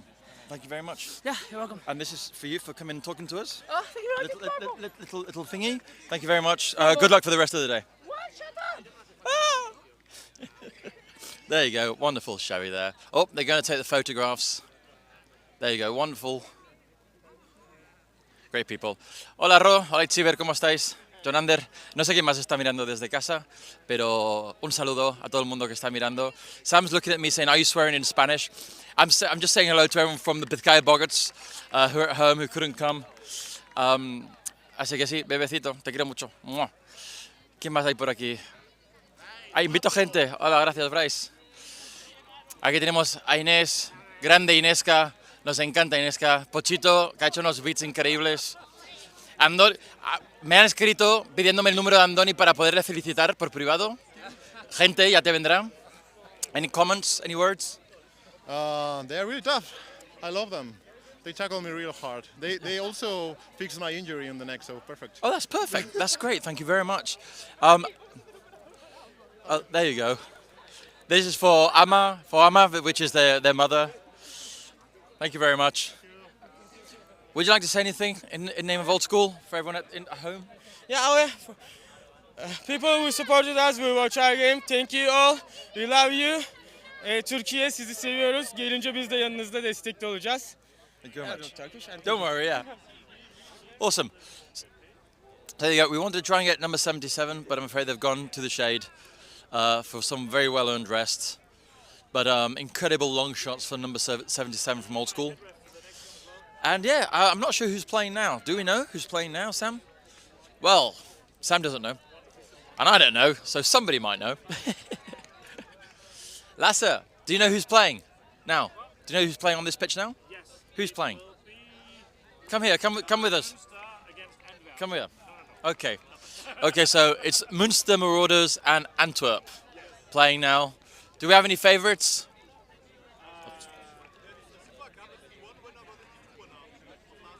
Okay.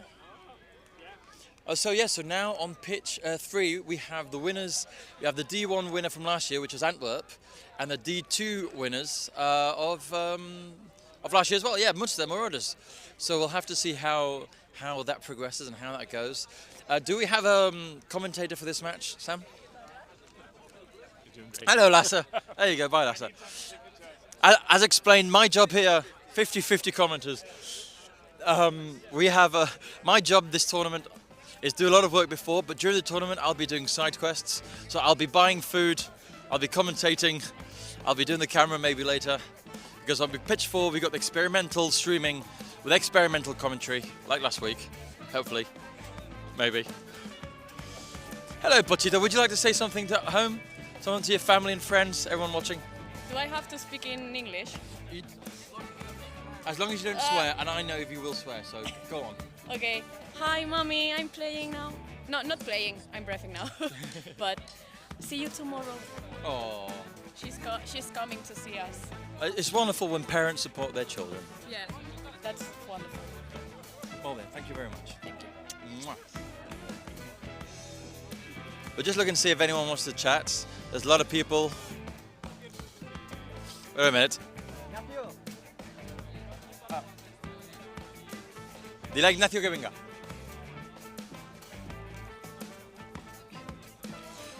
We have a wonderful player here from Dementores, Coruña, who just played against Titans, possibly? Don't just say hello everyone. Hello everyone. There you go. Thank you very much, Ignacio. Would you like to say something in Spanish to the people at home?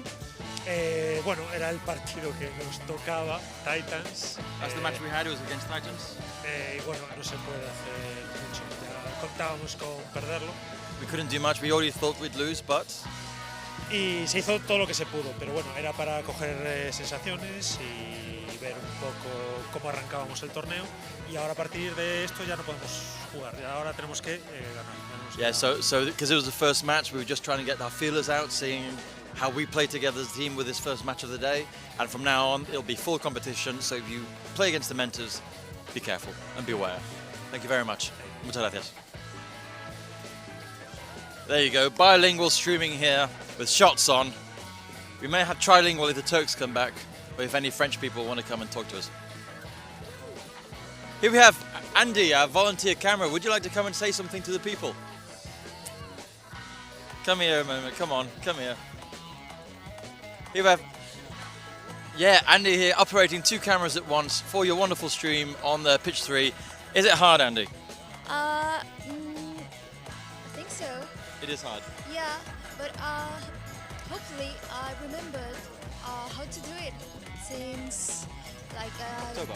Yeah, October. Yeah, Andy came. Andy's not related to the Quadball community No. yet.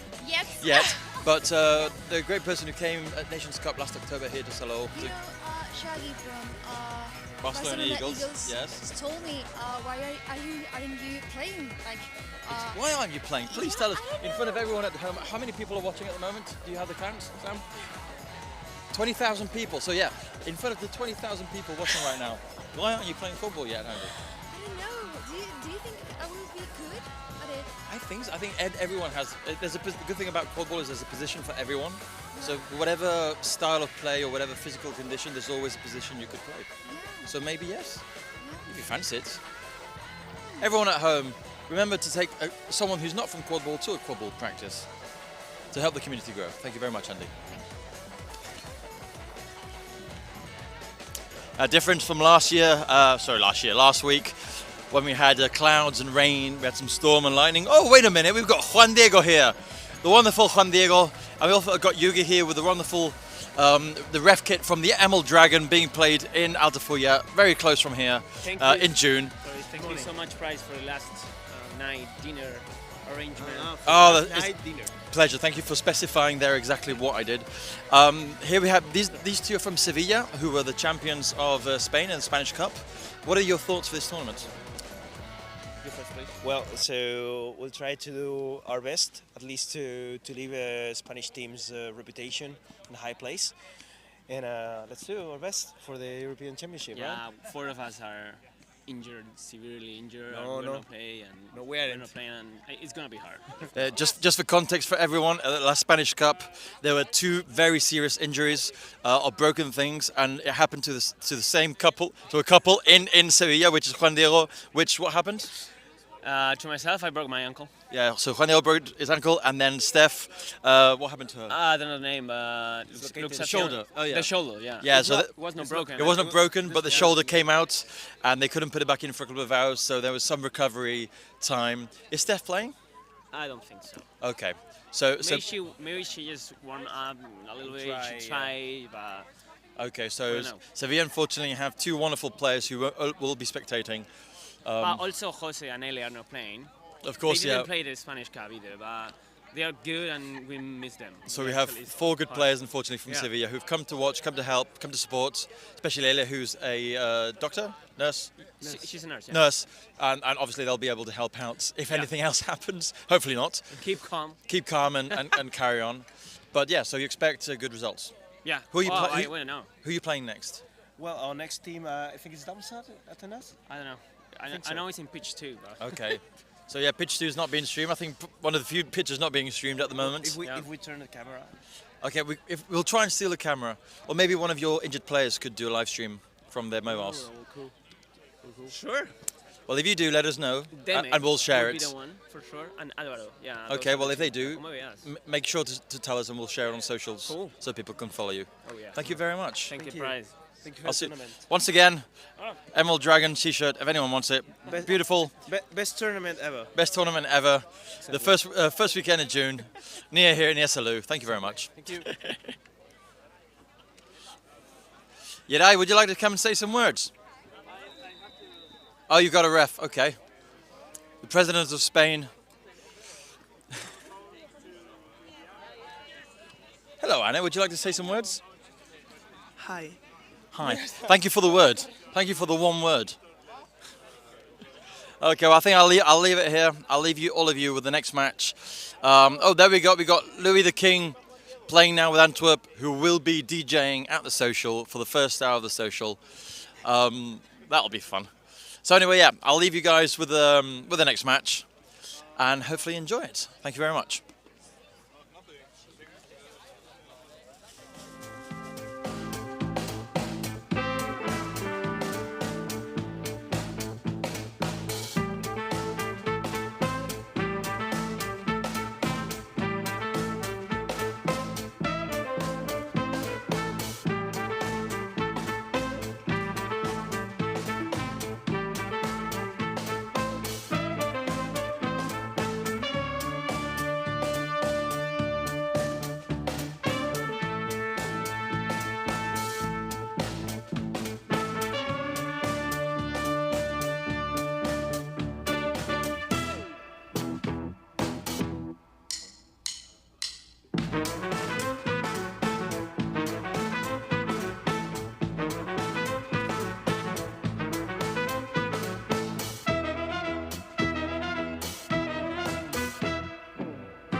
Antwerp, of course, reigning champions from last year's EQC and led by tremendous players such as Sepp de Wit. Hope to win yet another EQC on Salou soil, just as they did last year. And their first test is against the German team Münster Marauders. Should be a fierce game with tremendous passing ability between two tremendous teams. I am really looking forward to this one. A little bit of background on myself. I started playing with Uwu in Wales. Then moved on to Birmingham Badgers, and it is my honour and pleasure to deliver the action in this game here today in Salou. Teams, as I'm sure you can hear, giving their rousing chants, and now starting lineups. Now come on to the field. Antwerp in the green and Münster in red.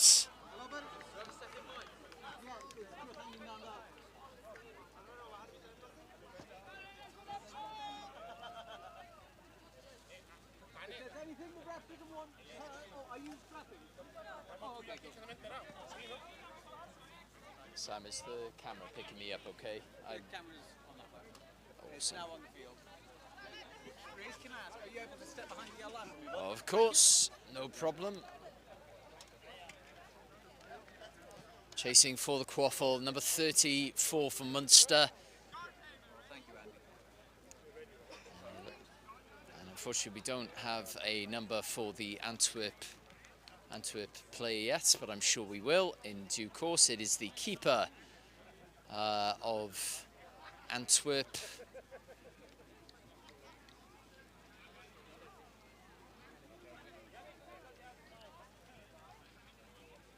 It'd be fascinating to see the beta battle in this game today.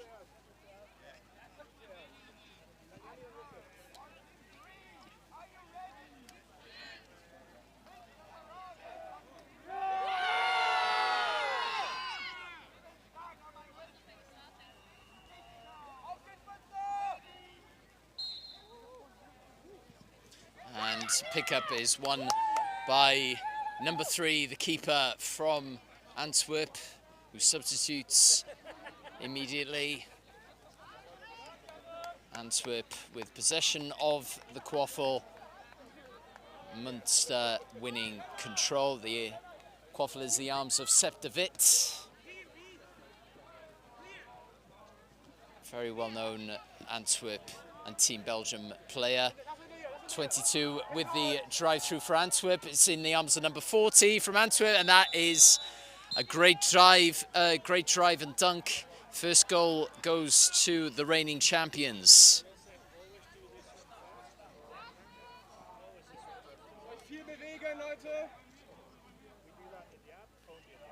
Münster playing patient game. Is a tremendous beat by number 33 from Antwerp. You will notice that the beaters have tremendous range. That's another good beat, and it's a lovely goal from number 40 of Antwerp. Great interception there, great defense, great defense from the beaters of Antwerp, and number 40 just sneaks it through there. Great shot. Antwerp have 2 in the opening few minutes.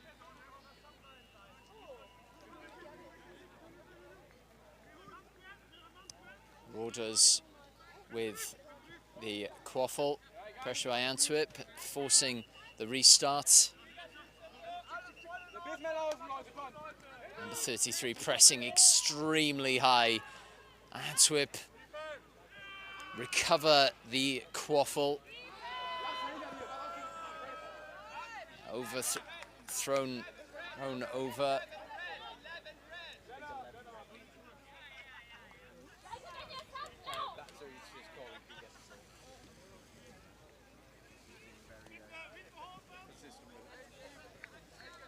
Qwaffles in the arms of number 7 of Münster, down in the corner there. What can they do?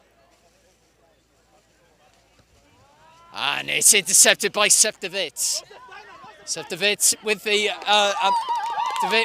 break, but that is a great beat by Münster's number 95. And a great beat again by number 95.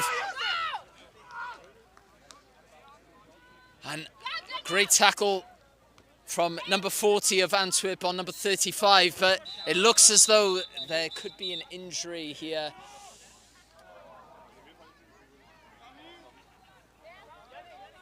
Ooh.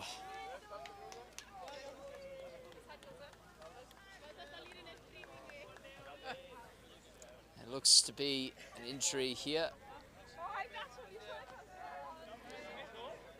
No, he is standing up.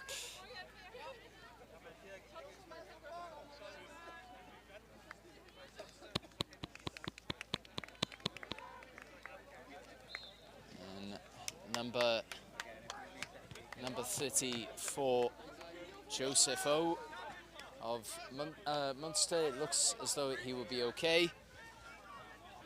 Injured, of course, in that tackle involving number 40 of Antwerp.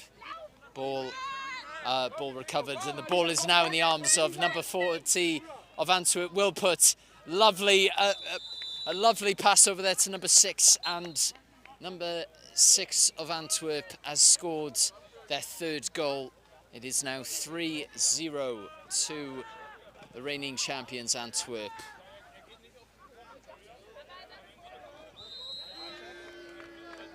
'98 of Münster. What can they do?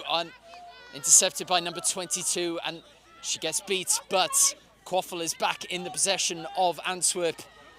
And here they come again on another break. This is Wilput. Wilput, lovely fake, and he pops it through the top hoop. It is now 4-0 to Antwerp.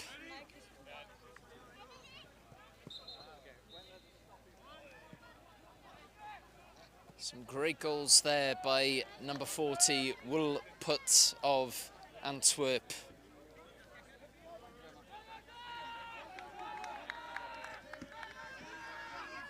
Beat by number 8 of Münster there. What can they do with this? Is intercepted, and again, there comes the break from Antwerp. Number 12 with the shot, and it hits the top of the hoop, but it does not go in.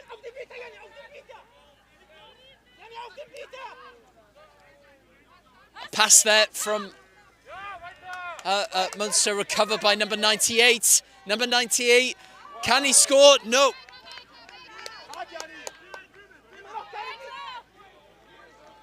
But Münster have control,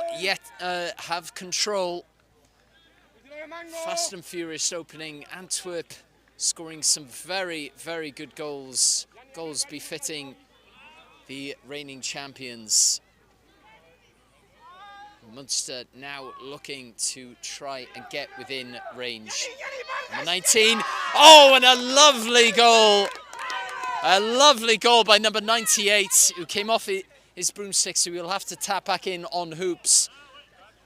But a great goal by Münster. And, oh, so there was another goal there for number 19 of Münster, but unfortunately beat before.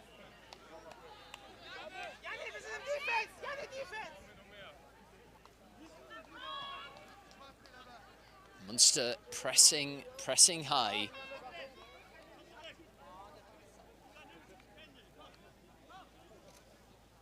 Good feed by number 22. Oh, and a lovely pass over the hoops, only just missed by number 3. Number 3 looking for that drive, but he is beaten by Münster number 8. Some good defense there from Münster, but some slick passing there from the reigning champions.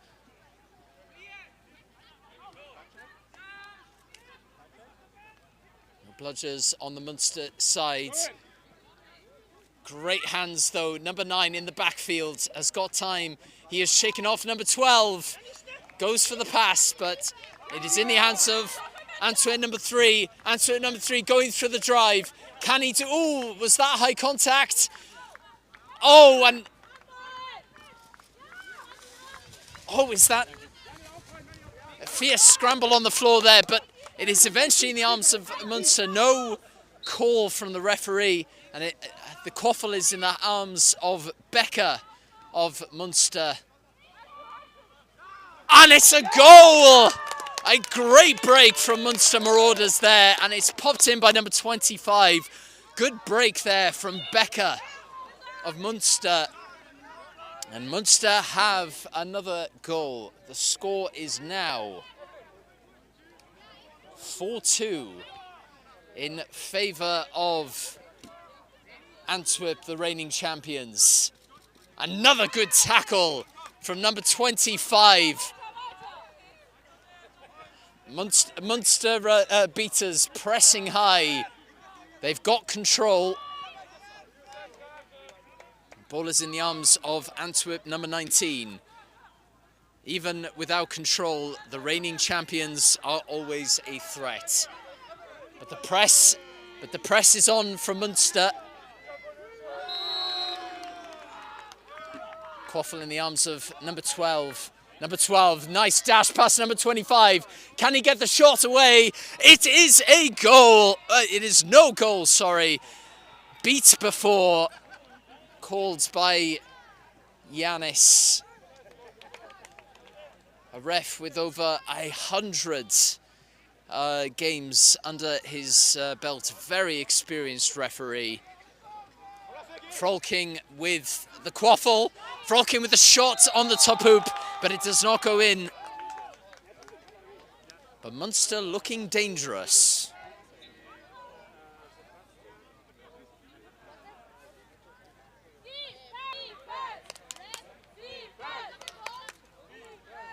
Of course, Antwerp, number 9 on the ball. Now in the arms of number 16, Sepp de Wit. Very well known Antwerp and Team Belgium player. Sepp de Wit. Oh, that is lovely. Lovely play by Sepp de Wit. And it is now 5-2 in favour of Antwerp. Some great fakes there by Sepp de Wit. He may not look like the most powerful player, but he is fast. And he has got very good feet. Ball over the top, and it is well turned over. It is well turned over. Antwerp with control. The ball is in the arms of Sepp de Wit. Sepp de Wit going for the shot, and Sepp de Wit scores. Antwerp slowly edging even further in front. The score is now 6-2 in favour of the reigning champions. Pass by Becker, it's intercepted.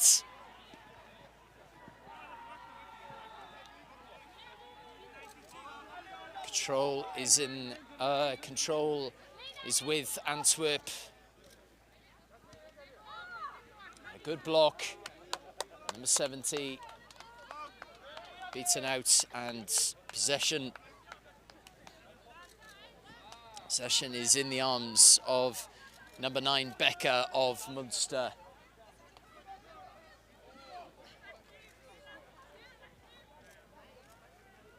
This is Helmand, number 98. Oh, and that is a beauty of a goal. Number 98 over to Becker, number 9. And he sneaks it in just before he's beaten. Terrific goal.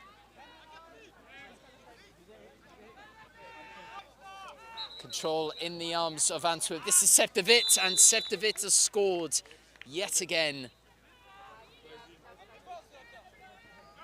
That is the third goal for Sepp de Wit in this passage of play alone. A few changes here for Antwerp. for Münster, sorry.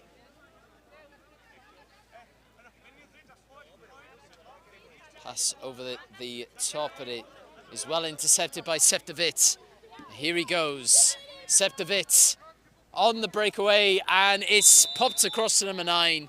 And number 9 of Antwerp gets a goal. It is now 30-80 for the reigning champions, and that definitely was a kick after beat. Another good beat by number 31, and it's in the arms of Septevit. Oh, what a pass! And a beautiful goal for Antwerp's 9th, number 6. Number 6 of Antwerp. Great movement yet again. Septevit extolling, putting his influence, his stamp on the game. It was tight, 2 goals in it, and now the gap is 6 goals. And the pass is intercepted. The ball is in the arms of number 12 there of Antwerp, and that is a lovely goal by number 12 of Antwerp. It is now 10-3 to Antwerp.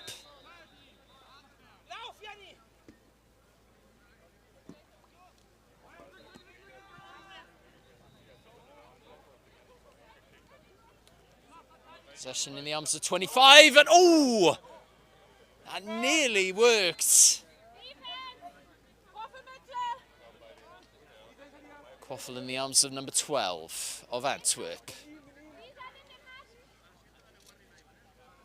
And number 12, lovely goal.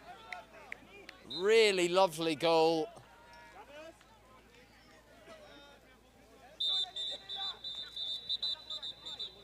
And there is a brooms down.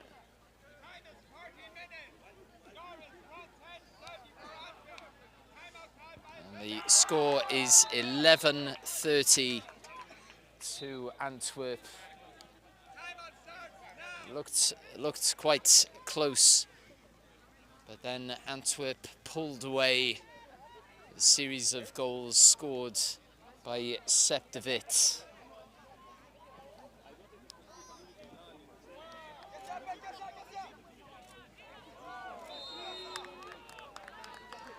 Münster just slightly being edged out in the beating game by Antwerp. And I think that just makes so much difference. The time is now 14 minutes. 6 minutes until Snitch is on pitch.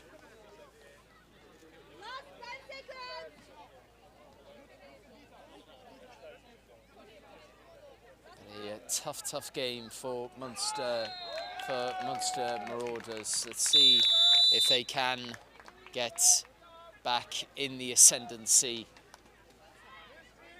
get back into this game, or Antwerp maintain the kind of control that they have maintained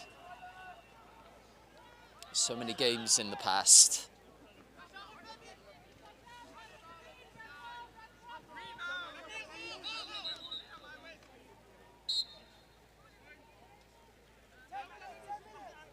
Control is with Antwerp.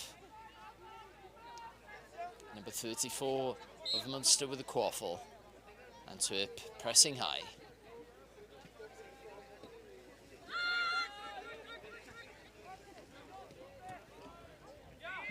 And number 34 is safe. He avoids 2 beats. And it's good! It's another goal for Münster. They've got their 4th. A lovely shot by number 34.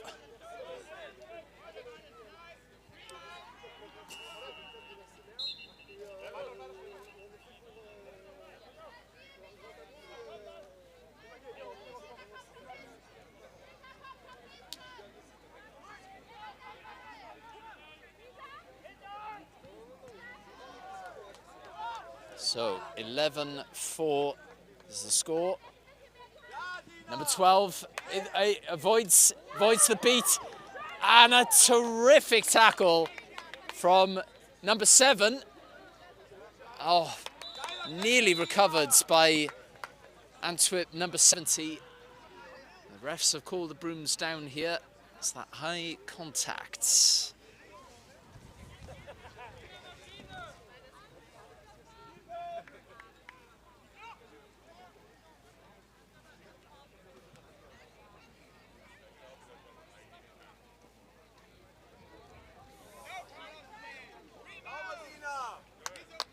So cool by the refs. Let's see now what Münster can do. Antwerp with control. Possibility of stepping up high.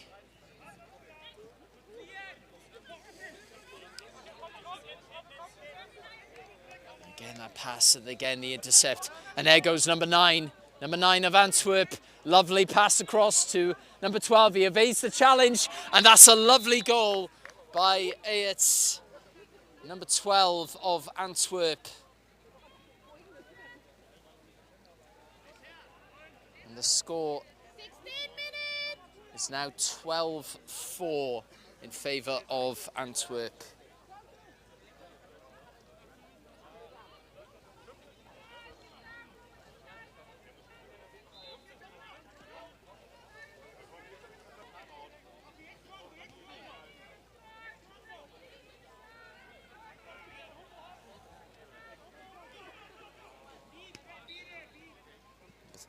Number 34. So with a drive there. Number 31, beaten by number 88, but it's still in the possession of Münster. And a good challenge there by the Antwerp chaser, number 9, to rob the Qwaffle back. Control in the hands of Antwerp. Good beat there by number 10. Number 9 with a Qwaffle. Nice patient play by the reigning champions. Number 12 was that pass after.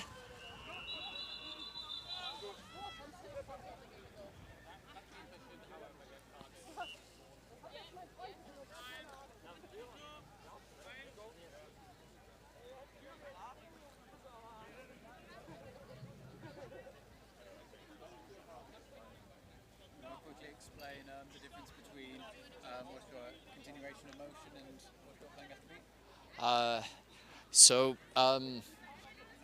That was an example of.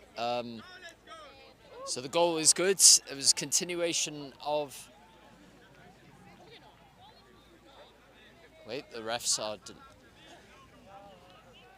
And it is eventually ruled by the head ref as a pass after beat, meaning that the Qwaffle was passed after the beat occurred, after the player was beaten by the dodgeball. Hence, it is not continuous motion.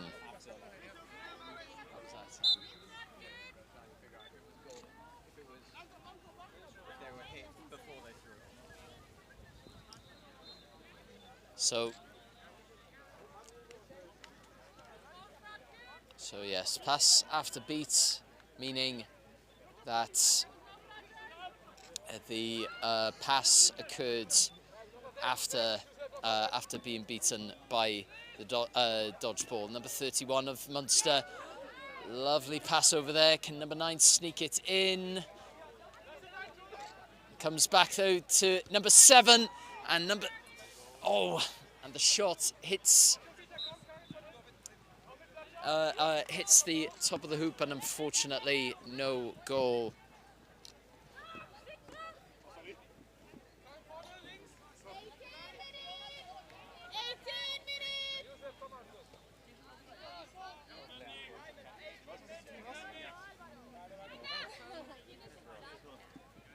And a lovely goal.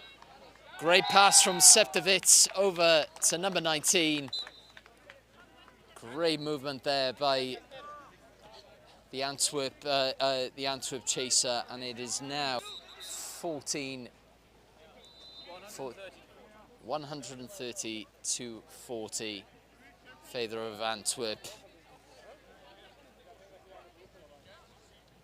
Antwerp showing their potency as the reigning champions. Good beat there. Qwaffles in the arms of number 40. And that is a lovely pass over to 61. And it is 14-4.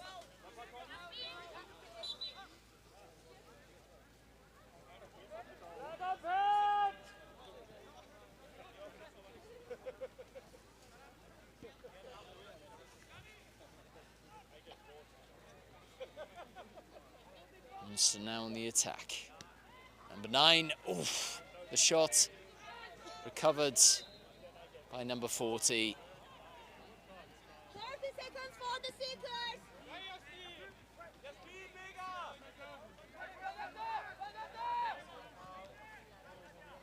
40 with the pass. Lovely pass through, and it's another goal for Sepp de Wit.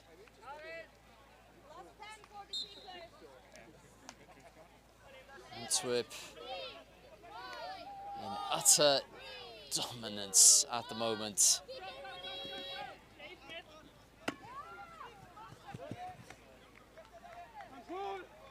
Roger coming off the field. The snitch is now on the field. Here comes the Antwerp seeker. Oof.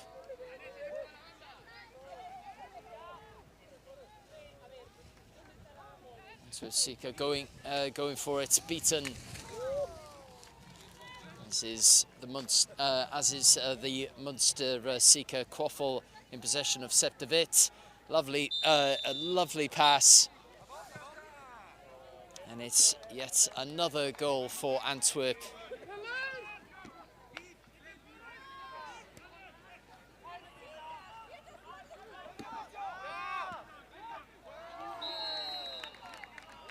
Oh, the Münster seeker going for it.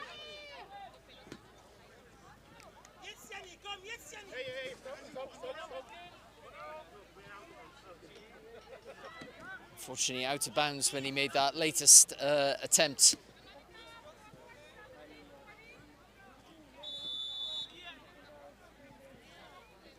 It's yet another goal. Number 8 with a beat. Oh, that was so nearly by the Antwerp seeker, and that looks to be a catch. Refs will now meet together to deliberate whether it was good or not.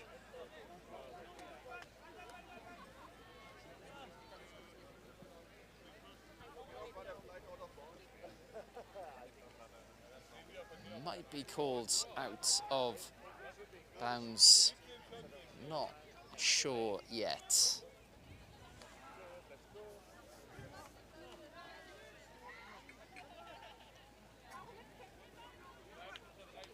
Of course, Antwerp establishing dominance.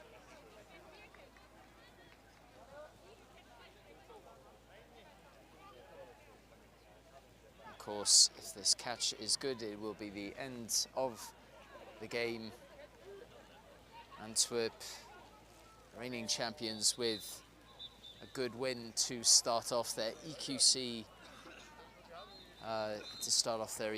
campaign. And the catch is good. The final score is 200 to 40 to Antwerp. It's been Rhys Jenkins, and it has been my pleasure to commentate. Thank you. Signing off. If you take the mic. Oh, sure.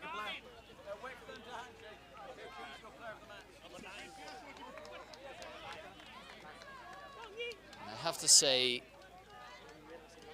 my player of the match really swung in the momentum whenever he was on the field. Would have to be given to the keeper, Sepp de Wit. Excuse me, Sepp, hi. You are shots on player of the match. Really? Congratulations. Oh, thank you very much. I didn't have to play time. Thank you, wow. It's an honor. Thank you. Yeah, no, you played very, very well. How do you feel that match went for Antwerp? Can you repeat the question, please? Oh, how do you feel the match went for Antwerp? In the beginning, I felt it was not difficult, but like we struggled to play our game. But then I think it's because of the stamina difference. The second part of the game, it felt like we could cruise through, like not on cruise control. But we found the passes. They were running. We could play out the offense. Find the openings and then finishing. Yeah. I thought when you came on, when you were 2 goals ahead, the passing really became sharper. It improved a lot. Became sharper. Yeah. Made more breaks, and I have to say that's your introduction really swung the momentum of the game. Thank you. Yeah, I feel like it's also because of the beaters, because in the beginning of the game we didn't have control that much, and if we have control, they have only 1 bludger. That creates a lot of openings for us to exploit. Absolutely. And then it's to us to give the passes and finish it off. It's also due to the beaters of our team that are playing very well. Congratulations, you were Thank shots you. on player of the match. Sorry, I've taken it again.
Hello and welcome to EQC Division 1.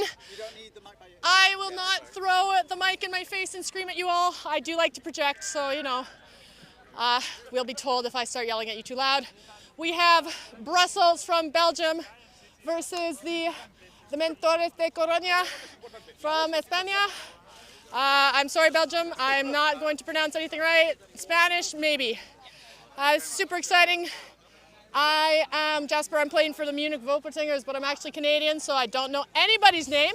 So feel free to yell into the void of the chat when I call them, oh, that cool player.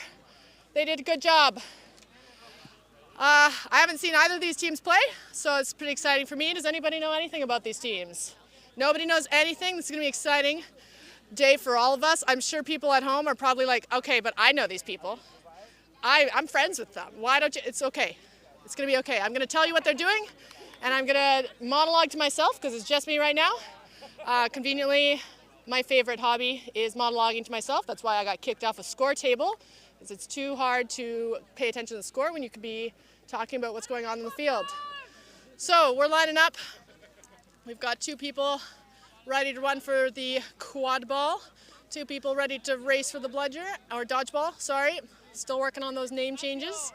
The refs are marching onto the field, giving thumbs up, making sure everybody's ready to go. One of the goal refs is prepared, other goal refs prepared. Okay, and I'm gonna put my hat on because it is sunny here and we do not want heat stroke.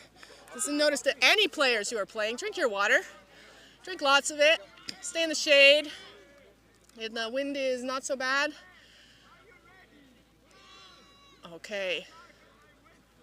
The teams are ready, the sticks are down, and the game has begun. It's a fast race, but Coruña has the qual of the wall first. They're running in, and then no goal, and a quick beat from the, I'm gonna forget the names of the people who are playing. Belgium, Brussels. My apologies. I know what's going on here. I play this sport. Brussels has the quad ball. That was a quick, fast break there from Coruña, but they did not manage to score. A slow, meandering. Oh, and we're going for a napalm here. So one of the beaters has thrown the dodgeball back to try and interfere. We see a nice fake from the Coruña beater, sticking the booty out. The quad ball goes behind the hoops. What a beautiful pass. Some jukes, some dekes. Oh, and it totally gets there. And a beautiful pass across to an easy goal for Brussels. That is a nice, easy goal there. No one in front of the person who scored, which was the keeper of Brussels. Name unknown, number 52.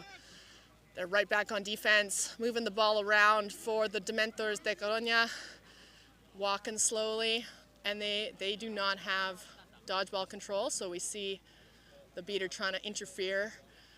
Quad ball players, the chasers and keeper, moving that ball around, trying to move the beaters. And, oh, a missed dunk. That was a beautiful throw, but they dunked it on top of the hoop instead of through. That's unfortunate. You know, sometimes we do miss those shots, but it was a beautiful pass. It was a great idea. And Brussels has the quad ball again with no dodgeball control. So they did not score, but they did get 2 dodgeballs back on defense. So hopefully they can prevent a goal here. I don't have a favorite yet. I am generally a biased commentator, but I don't have a favorite yet, so I'll have to watch and see. So, movement, the dodgeballs are faking. Oh, a nice archy pass, and of course that is instantly taken down, and that's why we don't do archy passes. Don't pass archy, okay? Don't pass it over the hoops like that, instantly. I was watching a game earlier, the keeper would just grab it. They had jumps. Make some nicer passes. Come on, Brussels, you're better. Okay. Coruña's got the ball. We see a bit of an archy pass, but it's okay. Keeper's juking around. And I couldn't, no goal. That was a nice shot, but that was a fast break. But, oh, so many beats on the player. That was a lot of dodgeball action. They really didn't want them. Oh, and a beautiful block from 17 on Brussels. Way to get that arm up and prevent the goal. That was gorgeous. That's exactly what you want to see when you're marking that hoop. You got to be ready. You're going to stop that ball. You can do it. And Brussels has the quad ball again. They're meandering. They do not have dodgeball control, so they meander as the beater subs in so they can make a plan. Coruña still has the dodgeballs. This is a lovely, classic, slow quad ball walk-up. And now we're moving. We're moving. This is the beauty of quad ball. Sometimes it happens, and now there's a quad ball turnover, and it's a fast break. There are no dodgeballs on defense. An attempted hit, but no goal. And a beautiful goal from Coruña. That was perfect fast break etiquette. Etiquette, perfection. Don't know who scored. They were very good job, though, standing right next to the hoops as their player ran up. 22? 10 to 10. Ah, yes, I should announce the score if you are just listening on your phone because for some reason you're busy at work on a Saturday. It is 10 to 10. We've had some missed shots from both teams, but also some really good beater interactions. Pretty interesting. Oh, and a beat on the keeper of Coruña, and that was a beautiful call from the keeper on Brussels, who's like, beat that keeper. I want to go. Quad ball's rolling around on the ground, and the Coruña keeper picks it up, trying to deke through, but actually just runs straight into the Brussels chaser. Just don't run into people for contact, okay? Just don't do it. A nice pass across. Oh, but it dropped. Oh, but they pick it up. Now they're on them. Now they're on them. Oh, that was so beautiful. But the keeper comes in, and a beautiful goal from Coruña. You know, they dropped the ball on the first pass, which would have been perfect if they caught it. But they're like, you know what? We can make mistakes. Mistakes are part of life. We're just going to pick up that ball, and we're going to do better. And they did. They scored it. It was beautiful. Okay, Brussels walking up, nice and slow, figuring out what they're going to do. We aren't seeing any nice dodge from the keeper on Coruña there, and the beater has to go all the way behind the hoops to pick that dodgeball back up. And that has led to a turnover. Coruña is running down the field once again, and a nice goal from Coruña. We're seeing a bit of a drop-off. You know, it was really, really even at the beginning there. We were 10 to 10, and we're only 5 minutes in, and now Coruña is up 2 goals. So I believe it's 30-10 if my memory is correct, and no one has nodded at me, so I'm going to assume I am. And yeah, that's good for Coruña. If they're really wanting to take that up some more, I think they got to keep this pressure. But how is Brussels going to avoid it? We see another archy pass over and a quick catch. Taking it back for Coruña, and they're running up the field. They're running up the field. Oh, they're sprinting. Oh, there's a run, and there's contact. They swivel through. They pass it across. They back up. That's so smart. When you've got contact on you, taking that step back. Number 9, smart moves. Unfortunately, they got beat, but instead of getting tackled, they took, it was number 4 maybe. They took a step back.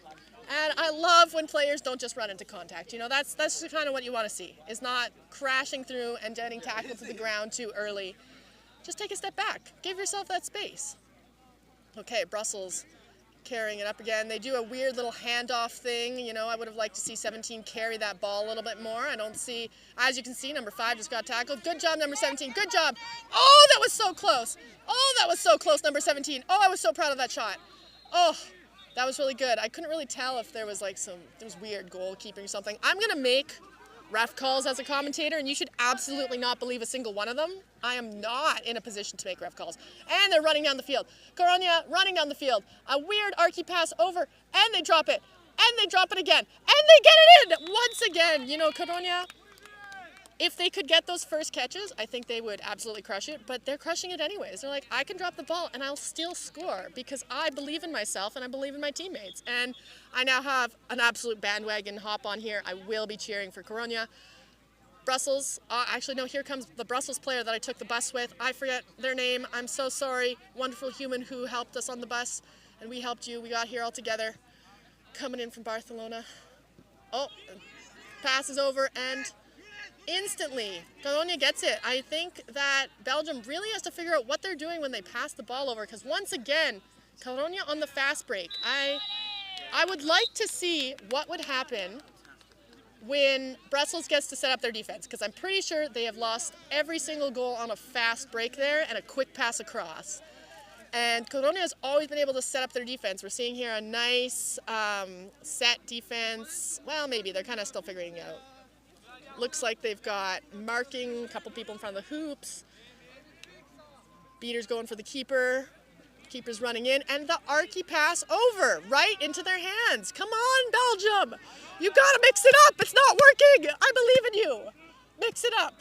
Maybe throw to the side a little bit more. Oh, and Coruña's classic pass to the side gets stopped this time. They didn't catch it and they couldn't pick it up. So maybe that's going to come back to bite them later. We don't know. You know, this is high-level game. I have no idea what level these teams are, but maybe they're going to have to learn to get those passes in right away and not drop them. But I do love that they catch them and not catch them. Pick them back up and score. So we're slowly walking up. Chaser of Belgium has the ball, and their beater runs in. And a beautiful goal. That was beautiful teamwork. The beater runs in, takes out the other beater, and the chaser's like, thank you for making that space. I'm going to score. That was, I cannot see the chaser's number anymore. They're wearing a glove. They did a great job being aware of the space, and the beater made a great play there. Taking out that beater right in front of the hoops, which is honestly the hardest part when that beater's camped out in front of the hoops and you can barely get them to move when they get beat. I think we're seeing a tapping of the wrist from the ref saying you need to not waste time for Coruña. And a beautiful pass out. Oh, and they're, beat. So Coruña now with the archy passes over and an easy beat for Brussels there. Good job, Brussels. Way to take those beats. And it looks like they now no longer have dodgeball control. So that is Belgium with dodgeball control. We have their previous scorer walking up with the quad ball. We're still walking. We're sending two smaller players behind the hoops. This is a bit of a classic play, but you know what's actually easier to hit behind? It does not work. The ball went behind. A beautiful tip up, a little bit of back contact, and once again, Coruña is racing down the line, and the beaters do their job.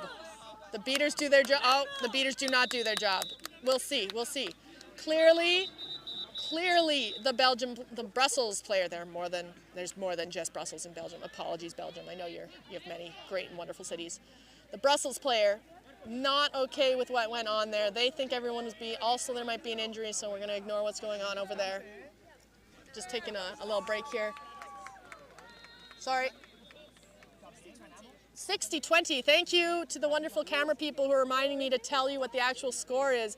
It is 60-20, and almost all of those have been just fast breaks from Coruña. I don't know what it would look like if they actually got a set defense on Belgium, but Belgium's beaters there clearly got a little bit more beats on those players, so hopefully they're figuring out how to counter these fast runs from Coruña.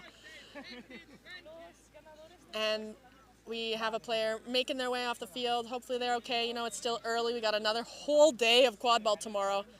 My team does not have enough subs. I'm not prepared for that. So we are 5-0, 20? 5-0. It is 5-0 to 1-0. And the play is not resuming because we have forgotten some pieces of equipment. Somebody accidentally went on with their broom. Oh, the refs are confused. Come on, refs. The broom stays there. The player had not yet gotten to their broom, and that would have been super unfair. Quad ball is in the hands of the Brussels keeper. They also have dodgeball control, and they are 10 minutes into this game. Let's see if Brussels can take back a lead or get within flag range for a nice catch and maybe a success. We've seen some really awesome catches so far, taking teams from behind to an overtime. A beat and a wild throw. The quad ball's way out of bounds. Bold choice, Belgium, bold choice. But a really great beat on the toes there. So hopefully next time their quad ball players can take advantage of such a great throw. Once again, Coruña throws it and it bounces on the ground first before they pick it up. No, now it didn't. That was a beautiful catch. Oh, and a beautiful block from 62 on Brussels. Way to move your toes and get in front of that. That was amazing. Good job, number 62, who's I think the person who scored earlier, so they did really well. We have 11 minutes now, and it's the keeper carrying up the quad ball.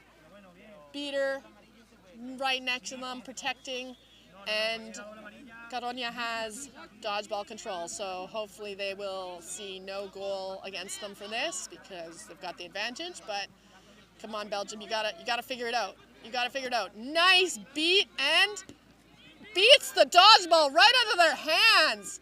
Beats the dodgeball right out of their hands. They seem to be confused and think they weren't beat. Number 5, that was a hell of a beat. A heck of a great beat.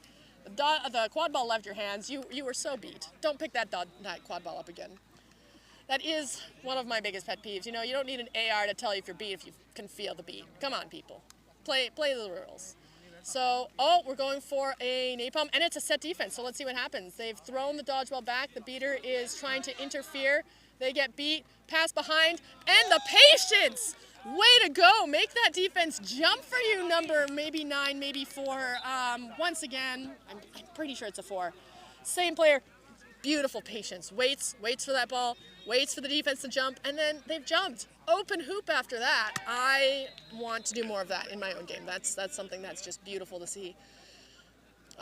Brussels do a little handoff.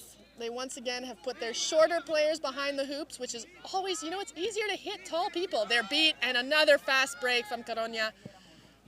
Easy goal. No one's on defense. Okay, Brussels, like, maybe it's time for a timeout. I think you gotta figure out how to stop these fast breaks, because if you can't stop the fast break, this game is it's getting away from you, and I don't want to see you struggle too hard, because I believe in you. And also, you can do it.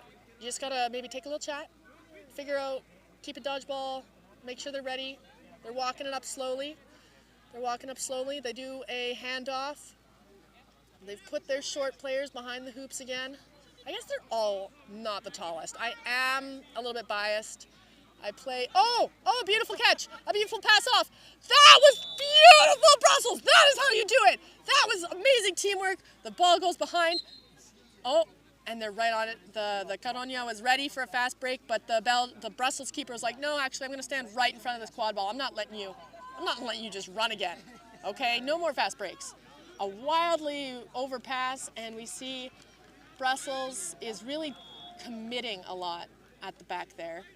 Nice ball movement around from Coruña. I'm still trying to make sure I don't accidentally call them the wrong name. Strange archy pass into some easy contact. Nice beat. So we see the duck call from the Brussels beater, and you really want to get out of that way, because they have a better chance of getting that player out. You know, tackles can be broken, but beats are not forever. They're until you tag back in, but they're a little bit more certain for getting people out. Nice ball movement, though. We're seeing a lot of patience from Coruña, which is impressive for a team that relies on fast breaks. Sometimes you'll find teams, see, there they go. They waited. They passed around and looked for an opening. There was nothing. They tried again. There was nothing. They tried again. They scored. But potentially not a goal, seeing as the quad ball is... No, yeah, there we go. They're giving it to a chaser. So that would not have been a goal. Is the ref mic'd or anything? Do we have okay, that's okay. That is super fine. They're allowed to do what makes them comfy as a ref. I will make up calls as I see them. And, oh, Coruñas, you've been naughty. What have you done? So the AR's pointed at the naughty team. I'm going to assume all of you play Quadball who's watching. No, I'm sorry. If you don't play Quadball, this is what's going on. ARs are pointing one hand up to say don't go forward. Oh, that's embarrassing. Blue card for Black 11, missing mandatory equipment. I'm going to guess that maybe their mouth guard was dangling from their mouth, which is one of the most embarrassing cards you can get. Keep your mouth guard in your mouth, people. Don't chew it. So we were missing some mandatory equipment. Maybe it was a... Okay, chewing the mouth guard. Got to keep it in. I know it's hard to breathe with it, but don't chew it, people. I see a lot of players, hockey players are the worst for that. It's like they're wearing gum. Don't chew your mouth guards. Just keep it in your mouth, and then you don't get silly blue cards. But Coruña still has a decent lead, so hopefully this penalty kill will show their, again, really pretty prowess here as a team. Again, earlier I was talking about that slow patience, and a fast break team sometimes doesn't do that. Sometimes they only know how to fast break. But Coruña really showed that they can do both, so Brussels really has a lot to figure out to break this team. We're 15 minutes into the game. The score is 70-30. That's 7-0 to 3-0. So the Coruña Dementores are well ahead and well at a flag range, and they are about to, they did not score another one. Oh, but they are so good at picking up that ball off the ground. Like, their awareness is really good. I really love to see that. You know, picking up garbage. Oh my goodness, the bobbles, and it goes in! Number 8 bobbles it! Number 8 bobbles it! The hoop is wiggling, and they managed to just bobble it right into that middle hoop. That was gorgeous. Oh no, we are seeing some pointing at the beater, and I'm assuming that they were... He went on and... Yeah, so they know what's happened. He's going to be feeling frustrated now, but you know, the best thing as a player is to just breathe and learn. Keep the mouth guard in, move on, and hopefully they manage. So, yeah, they're talking about it. We're going to see a timeout here. I wasn't paying attention. I was too busy talking about how they need to calm down, you know. Getting one silly card is one thing. Getting 2 silly cards is another thing. So really just focus. Don't, you know, let it get to your head. And hopefully their mouth guard stays in their mouth. It looks a little chunky. I'd recommend a thinner mouth guard if you're struggling to breathe around your mouth guard. Yeah, so he's taking his mouth guard out while on pitch. That is not allowed. The mouth guard there is to keep you safe, people. Keep it in your mouth. It's not a chew toy, okay? It's the easiest thing. If you don't like it, get a new one. Although good job, ref. Sometimes they ignore the fact that people use their mouth guards as chew toys. They're not chew toys. I know it's frustrating. I know it's hard to breathe. You can do it. Now, all you gotta do, move on. You know how to play your game. Your team is crushing it. Those are my words for Coruña. Brussels, I hope that timeout helps you, you know, figure out how to break both their fast breaks and their patience. That's a lot of things. Maybe start with 1, maybe start with 2. A beautiful butterfly flutters onto the field, soon to be freaked out.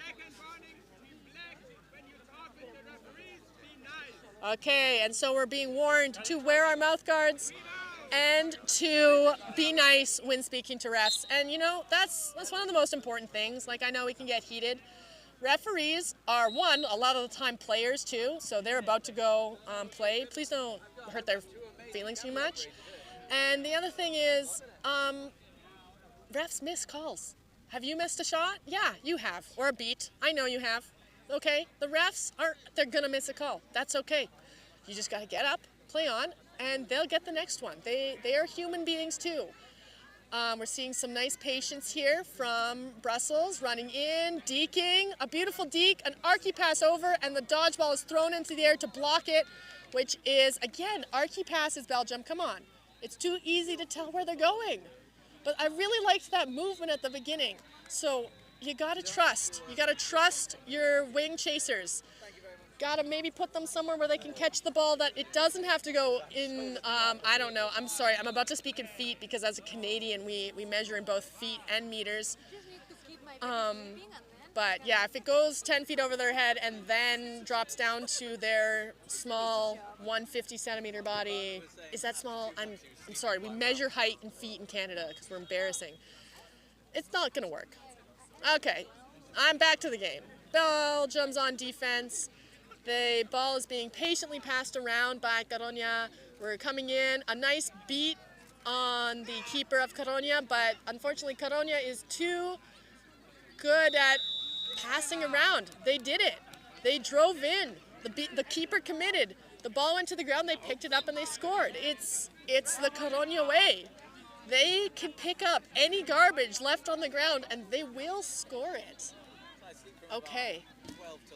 Beautiful catch from 21 on Brussels. That was gorgeous. They have regained bludger control. I think this player was playing keeper earlier. They must have switched headbands. 21 on Belgium. Just Brussels, not just Belgium, Brussels made that goal happen. Got the dodgeballs out. A beautiful run around and score from 0 on Brussels. That's the teamwork you want to see. And then they pass it back to Coruña. That is some amazing sportsman or sports people ship that you want to see. Beautiful job, Brussels. Let's go. Let's go. That's one goal. I've changed my mind. I want them to come back. I want them to come into at least some flag runner range. Oh, I'm Jasper. I'm from Munich. I actually am from Canada. I live in Munich. That's how I do it. That's how I do it. I do love to monologue to myself, so I may be inserting myself throughout the weekend. Oh, block! A block from oh my God, Coruña! What a block! Come on, zero fake and go to the other hoop. What a beautiful block from number 8. That is that. Oh, Russell's that you could have scored that. Throw in the fake. Throw in the fake. Okay, our flag runner is getting warmed up. They are on the field. We are on a beautiful goal from Coruña. The call for the Seekers is going on. They should probably make their way towards this area because the flag, we're in Frog. Flag runner on grass. We're not on grass, we're on turf, so hopefully every Seeker has some good knee pads so we're not bleeding all over the place. We have number 14 from Coruña and still waiting on the Brussels Seeker. I'll pay attention to what's going on in the game. No goal from Brussels, and they are Coruña once again running down. Beautiful, beautiful patience, no fear from that beater. Oh, not a great pass, and we're having a brooms down. But that was beautiful patience. You know, number 21's faking. And you don't need to throw that quad ball until they're actually going to throw at you. That was really beautiful patience. I can't see their number, but they were looking really good. Okay, and I see now we have a number unknown, but I believe it was the player who had that really awesome goal earlier, who I can't remember their number, but we're seeing. They are trying to call a timeout. Coruña is trying to call a timeout. We have a timeout for Coruña. They were trying desperately to get that timeout. I cannot remember the rules for if they have to happen before the Seekers are released. Because that's not my job. I only AR and FR. I do not need to know how the timeout rules work. So we're getting some water, and I'm assuming talking about seeking strategy. Coruña very far ahead, so they're going to want to prevent flag catch for Brussels, which might give them the momentum to bring it back in. Brussels probably talking about how to stop these fast breaks without dodgeballs. I'm going to assume they might put them on the flag to prevent a catch, which would mean an instant win for Coruña. If you are ahead and you catch the 30-point snitch, then you automatically win. But if you are down, like Brussels is, and you are still down when you catch, you get a beautiful overtime. The AR is warming up the flag, which is what we love to see from our ref crews, because, again, the flag, also a ref, so treat them with respect, and I'm excited to see what this flag can do. I'm guessing agility based on that quick ref warm-up. And we've got our Seekers ready. That is number 62 on Brussels and 14 on Coruña. They are ready to race into it. We see the Seeker handshake. It's what we love to see in every quadball game. They're about to go up against the flag, and we get a nice handshake first. Brussels carrying up the... It's a quad ball. You know, they both have the word ball in them, dodgeball and quad ball, ever since we changed the name. Running in. A beautiful pass from Brussels. That's a nice run in. Coruña is keeping one of the dodgeballs on defense here in the quad ball game. Oh, a close attempt there from Brussels. I want to say Belgium so bad. Oh, they have the length. This flag is going to have to stay out of there. Brussels has touched the butt twice. Oh, and a beautiful attempt. A beat on the Brussels. Oh, that was really tough. The flag really could not move. There was a keeper there. There was an off-broom Seeker there. And then there was the long arms of the Coruñan Seeker. They're going to discuss now, as they always do. We got to make sure no one did anything naughty before we call the catch good. Then we got to decide if the catch was good, you know. Did the Seeker do anything naughty? Was the flag runner impeded in any way? I recently learned when I reread the rules that you are not allowed to step on the the flag accidentally. That counts as impediment. Catch is no good because the beat player was in the way. So, no catch, but we do have a very lanky seeker on a shorter flag runner, but this flag runner is doing a really good job dancing backwards. I love flags who know their strength. You know, some flag runners are like, I'm strong. I can grab both of your wrists in one of my hands. Beautiful flag runner, moving the body around, making sure that they are not in the range of those hands. I'm ignoring the quad ball game beat before. Okay, the Brussels Seekers coming back in. They're going for a dive. And this Seeker, the flag is so good at just taking that extra step back and an easy beat on the Brussels Seeker. Dodgeballs are flying. Oh, so close from Coruña. So close from Coruña. This flag is doing so well, though. They're backing up. They're trying to stay out of that. Oh, what a beautiful. Oh, they're using their speed now. Running away. Beat on the Coruña Seeker. They're both so close. I am loving this flag. Who are they? So good at using their size to back up. So many of the smaller flag runners are like, oh, I can't be safe against a long-armed player. Yeah, that's a weird interaction. It's harder. But this flag knows what they're doing. I am now on team flag. I no longer care for Coruña or Brussels. I'm so sorry, both of you, but I am team flag. We're seeing Coruña. Oh, a no-look pass. So no-looky that they tricked their own player, and I can't actually see what's going on in the flag game. Oh, beautiful flag. Dodging away. The Coruña Seekers got some alone time. This flag runner is working hard. Amazing flag runner. That's another goal from Coruña. They're really running away with it. And oh, this Seeker's getting tired. The flag runner is doing so well. Oh! That was close. You know, Brussels almost. Oh, and they almost had it. They didn't have it. That was so close. They tried the same move, but the flag runner got wise. They're like, not again. They tried to switch hands. Not even close that time. Oh my gosh, this is beautiful. Let's go, flag runner. Oh my gosh, no. Back to hoop. They're hitting the flag runner below the knee. That was really good flag running. You know, I'm also not seeing too much ego from this flag. I'm going to have to find out who they are. They're my new hero for flags. We're seeing a beater tackle in the corner. It's probably off camera, but we are just doing the classic beater wrestling. We got an AR, watching carefully for neck contact. It's what we love to see. I'm describing it because it is off. Okay? Yeah, they're talking about neck contact. Be very careful when you're, and here comes that Coruña beater. Okay, oh, and there's the catch! Wow!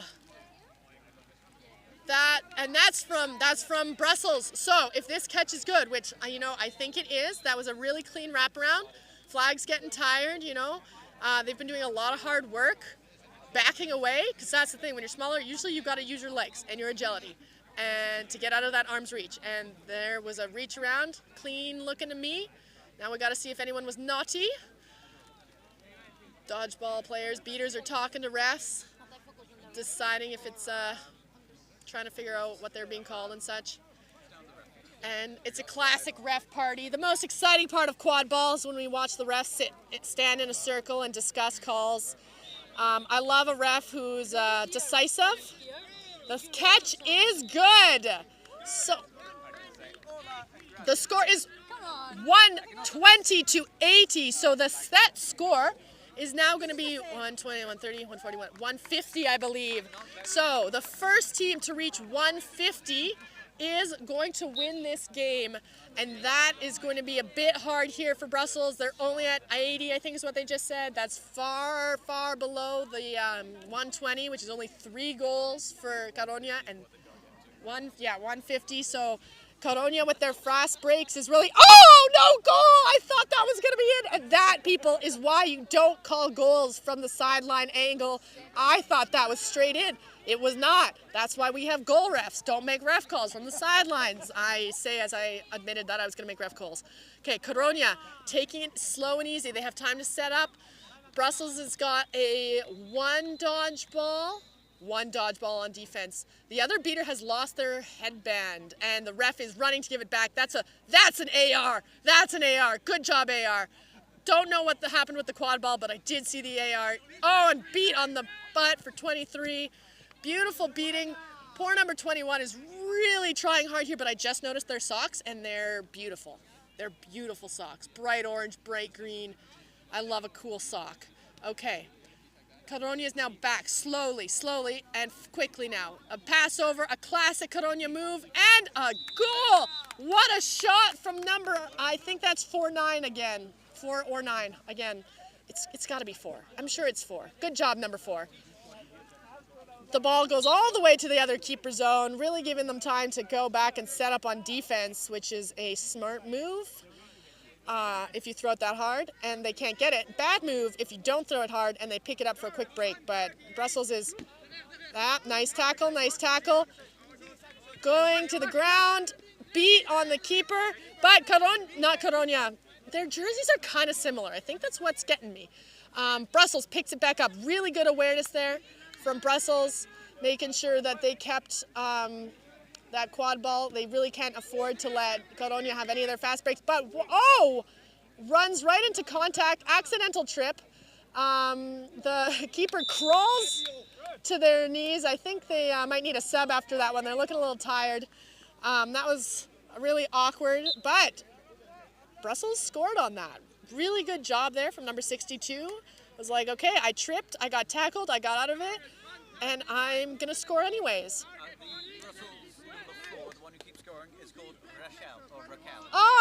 Rachel. Really good job, Rachel. You're really good at this. I'm so proud of you. Another good goal from the keeper, who was also the seeker. Oh, and somebody's been naughty. I believe it might be our favorite number 11 beater. Let's see. Okay, number 11. As long as it's not a silly card, I will be fine. But if it's another mouthguard card, oh, you got some problems. I'm gonna judge you, okay? But hopefully it's a normal card and you just did something naughty instead of something silly. And we're seeing a nice, I've already lost track of the score. I think Coruña only needs to score one more because number 4, Raquel, I'm so sorry, Raquel, you're doing great. Also, again, number 31 has made some goals, I think, or has at least been really on those hoops. It's really hard to keep track of all these players when I don't have their numbers. Oh, they're reaching for the card.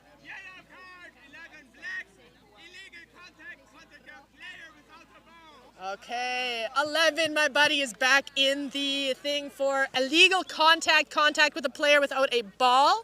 So that is the 3rd card for 11, but they're doing a great job of just playing through it. They're like, yeah, okay, I made some silly jump. So there is no goal because of that foul. So we are back down to Coruña needing to score 2 more goals and Brussels needing 6. So Brussels, I hope, has a really cool strategy that they've found in the last couple minutes here to figure out how to stop the fast breaks and the patient plays. They have the quad ball, they're running up, and it went in! Oh, I thought 31 blocked it. Good attempt, 31. I really thought you blocked it. It went in. It went in, so the beater is released. Number 11's back in the game. 5 goals more for Brussels, 2 goals more for Coruña. We're seeing again some patience from Coruña because Brussels has 2 beaters on D, and yeah, I would press that. Good job, 21. That's exactly what I do. Their beaters weren't even in the play, and they instantly go in for the beat. Nice block. Oh, what a beautiful block. That is, again, I can't see the numbers. What if we just made all jerseys giant numbers? I think front and back should just be 1 number. All designs are numbers. It was number 5. That was a beautiful block from number 5. They were ready. It says bad coach on there, but that was a good block. So we're moving the quad ball around. Nice, I like to see it. We're passing. We've put a tall person behind the hoops, Belgium. Brussels, let's go. Sometimes your short players are really great on the top of the field. Okay, ball's behind, caught by number 5. but the keeper on Coruña is kind of right there. Wow, that was a surprisingly good attempt. 21. We are, 11 might have been naughty again. This might be it for 11 on Coruña. Oh, it's an injury. And we have an injury, so we're going to pan away. I do believe there was some unfortunate contact there. The thing about Quadball is we play a sport, and unfortunately, sports can hurt you, especially contact sports. We've got some good medics, we've got some water, and hopefully everyone comes out of this not too bad. But unfortunately, that is so that player is managing to walk off. So hopefully they will see another tournament or another game, and that they take good care of their body. Some of the hardest thing about doing getting an injury is that taking the proper time off. I can definitely say that I have played when I shouldn't have, and now as a in my 30s person, I'm suffering for it. All of you young kids, if it hurts, don't play, okay? It's not good for you, and when you're in your 30s and older, you will regret it. Okay, so that is a...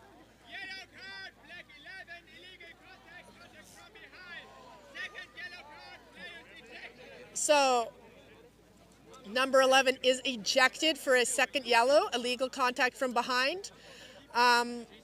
Didn't see it, so all of you watching on the camera can go backwards while we're in the stoppage and see what you thought, because it is everybody's favorite thing to do is make ref calls from watching on camera. Alberta! Who's watching? Oh, my favorite people! They had their nationals last weekend, and I had to switch between watching Canadian nationals and EQC Div 2, and I had Quadball on 2 screens. I am, however, going to eventually convince Shots On to come to Canada, because my gosh, do we have bad filming in Canada, okay? There's only different filming, there's no bad filming. Okay, well, it was facing the ceiling. I couldn't see anything. The tripod fell over. And a lot of empty field. So, Coruña's got the ball. They've got 1 beater in the penalty box. So that means Brussels has has 2 dodgeballs. But Coruña's shown in the past that they can handle this. They can score. We're seeing double beat from both players. There's a wild throw over. Coruña keeps it in. Coruña running to the top. Passes to number 8. Beautiful. The beater pressure. Oh, and a block from number 8. They're backing up. They're backing up. They're backing up. They block it again. How does number 8 do it? That was beautiful. They dodged it. Number 8 finally gets beat. Maybe pass the ball. Like I'm really proud of the fact that you blocked it 3 times and dodged once. But you know, at that point, it's time. Okay. Check on your other players. Dodgeball player. The beater is back in the game. They're running in. You're always off broom when you've been naughty. Although, let's be real, number 73, good number. That's my number. Number 73 was not naughty. They were doing the favor of standing in the ball box, and that's a good goal. Again, wasn't paying attention to the goal. Was watching the beaters. Wow, who am I? I've never watched beaters in my life. That's another goal from Coruña. They only need 1 more to win. Brussels needs still 5, I believe. Maybe 4? I've lost track of the score again, because this is why I can't be a scorekeeper. It's 5 goals. 5 goals for Brussels and only 1 for Coruña. I do think this game is pretty much... Oh, and a beautiful block from the Coruñan keeper, but the ball is right back in Brussels' hands. Dodgeballs are exchanged. Number 62 runs in. No goal. A beautiful block. Number 4 for Coruña has the ball and slows it down. Beautiful. We got player of the match award. Ooh! I get to choose the player. Oh no. Somebody should have told me this at the beginning. You know, I was watching Div 2 and I knew that you were doing players of the match, but I really love this here. Spirit and all that is really important part of Quadball. No goal, missed. Oh, Coruña doesn't get a goal on that patient, maybe less patient. That was less patient. I've seen you been more patient, Coruña. You only need 1 more goal, so let's try to be more patient. The score table is being told that the score is incorrect. Belgium's probably scored another goal. Sorry, Brussels. I'm so sorry, Brussels. Please. Yeah. Again, so many apologies, Brussels. You're a wonderful city, distinct from Belgium, the country, but located inside. 5 has the ball behind the hoops. We're seeing some nice D from. Oh, it's really slow. Number 8 moves out. Ball goes back. Number 8 wanders over. A beater kind of comes in and beats number 8. We see a fake handoff and a pass. You know, we practice that in Canada sometimes. I love a fake handoff and then a pass. It really gets the people moving around. They don't know where it is. They're passing. This is some of the best passing. A missed beat, unfortunately, from Coruña. Belgium, this is some of the best passing and patience you've done. A beautiful dodge. Where was this all game? Oh, but 14 can jump. Number 14, Coruña, running down the field. A pass over. Oh, it's beautiful. They take their time. And that is game for Coruña. Really, really well done. Belgium, that end there. If you had played, I think you can do it. Good luck on your future games. That was hard fought. Coruña's fast break was a lot. The refs are once again discussing just to make sure that nothing was naughty happening. Don't be naughty, players. You know, we have a team in Canada, they boo their own players when they go in the box because you've been naughty. So that is a final score, 150 for the Dementores de Coruña and 100 for Brussels of Belgium. We are seeing the cheers. We love a cheer. We're cheering for the refs. They do such hard work. We got non-playing refs, we got playing refs, you know, it's a lot. It's a busy weekend and we can't play quad ball without a whole team of refs because, again, this sport is so complicated. So we're going to pick a player of the game and... Nice, I just wander over and give it to them. Oh, I'm picking number 49 because there was some beautiful defense, some beautiful... Oh, I stood up too fast. Woo! Okay, I wander over and I find them. That's what I've been instructed to do, so I'm going to wander over and find them, yeah? Okay. Where did they go? It's time for me. I'm going to just keep modeling as I walk over. Ooh, I'm going to run. I think they're doing a team picture. Forna! I am the commentator. I get to choose the player of the match, and I think you had such beautiful goals and such wonderful defense, so you are picked as the player of the match. Do you want to tell the lovely people watching anything? This was really difficult for me, a really difficult match for me because a few years ago I was living in Brussels and I was playing with them and now it was really hard to play against them. So I'm really thankful for this. Oh my gosh, good luck in your future games. That was so well played. I'm sorry it was so hard. Well done, Brussels. Wow, I just picked the best player of the match of my life. Good job, Brussels. That was so hard done. Wow, I can't believe I just picked the coolest player of the match with the most epic story. Okay, I'm off to go play on another field. This is EQC Div 1. Thank you to Shotson, who's actually providing film, which I loved, and to the people who are putting this amazing tournament on. It is more quad ball to come.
So welcome back to the European Quadball Cup 2021 Division 1. We're about to go into the Barcelona Eagles versus the Olympiens of Paris.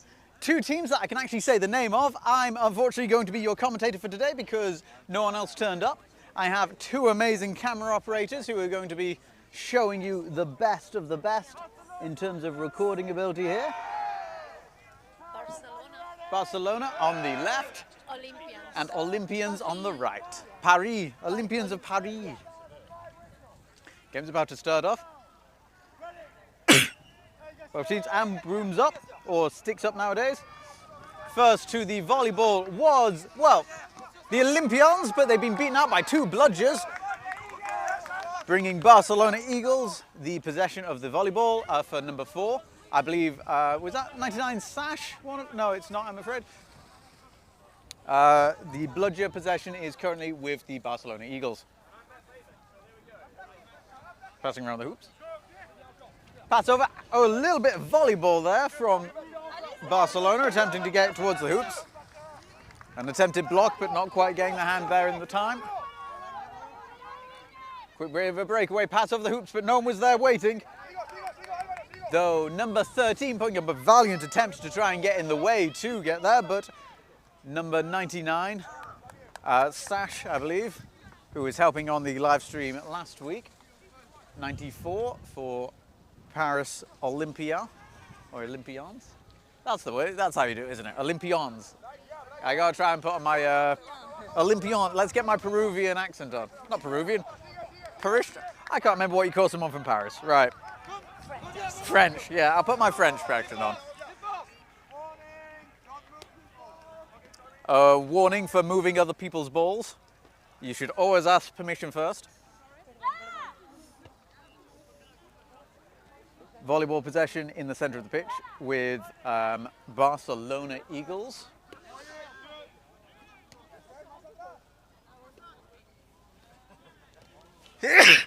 Sorry. Thank you.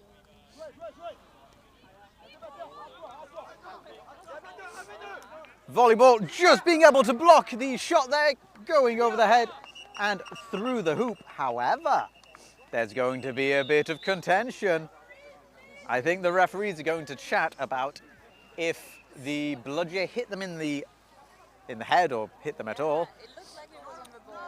Goal is no good, beat before. I think on the replay it looks like he did deflect it, but the referees have a better angle on the pitch.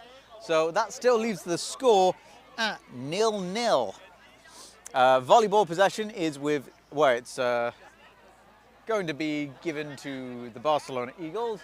Bludger possession currently is with, well, there is one bludger on the ground, which means that each team has one bludger for themselves, I think.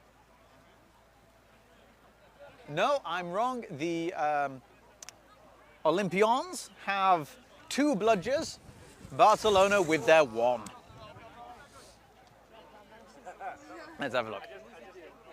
So, volleyball being taken from one side of the pitch to the other with a run. Pass over to their waiting chaser in the right-hand corner. Pass over to the hands, safe hands, making a shot but not quite getting it in. Number 23 blocking with a little bit of a jump. Still a bit of tussling around the hoops, but Olympiens have been able to come out on top.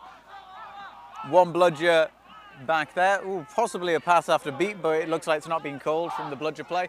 Pass over to number 9. Number 9 run towards the goals, not quite getting it in, and it looks like that's a boundary. Volleyball going to be given back to, what's that? That's Barcelona Eagles. And we can merge the teams. I don't think anyone will. Yeah. Some kind of deathly war chant happening behind me from one of the teams there. Bit of contention on the volleyball. Taken to the ground. Lovely camera work there. Thank you very much for capturing that. And the volleyball has been regained by the Olympiens. Keeper, number 19, running through. No one really contesting them. Pass over that to Sash. Sash looks like that's the first goal of the game. Lovely run and a pass to Sash. Sasha, I think. Again, I am terribly sorry about all the pronunciations. I'm very English.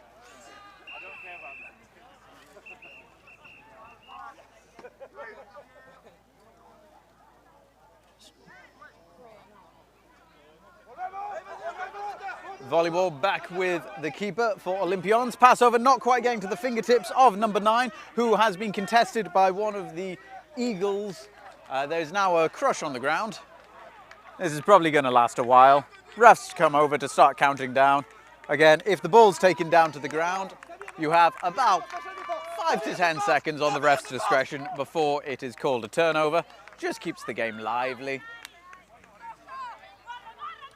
Now, it wasn't until this game started that I really realised how much I needed the toilet. One moment, I'm just going to get double Demon to move out of the way of the camera. One moment. Excuse me, can I get you on this side of the yellow line? Thank you very much. There we go. So now we can see what's happening on the pitch.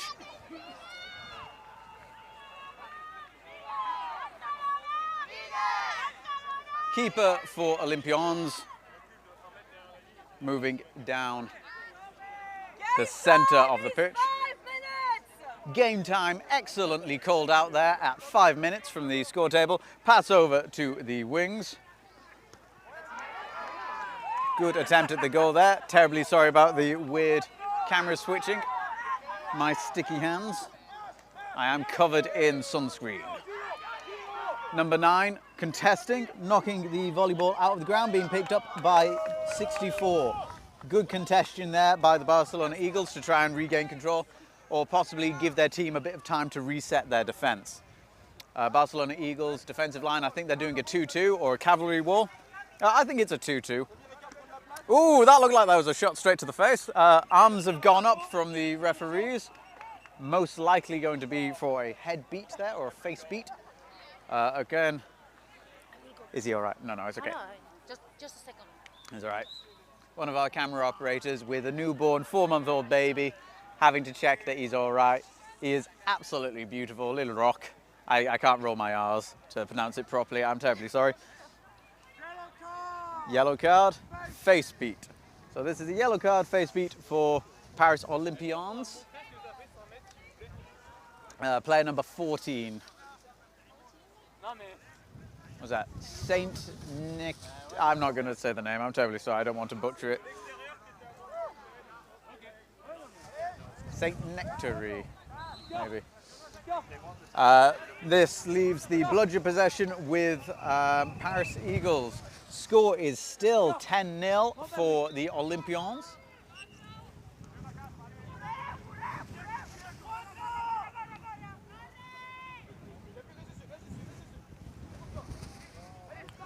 Long pass over, good intercept by Olympiens, and another intercept, a little bit of a jump there.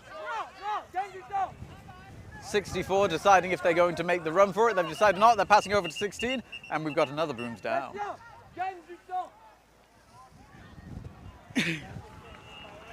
Let's find out what this is for. I'm going to nick some crisps while I've got a pass. Ignoring referee calls. I think this was someone who was beat, didn't realise that they were beat. Continue playing, which you can't do.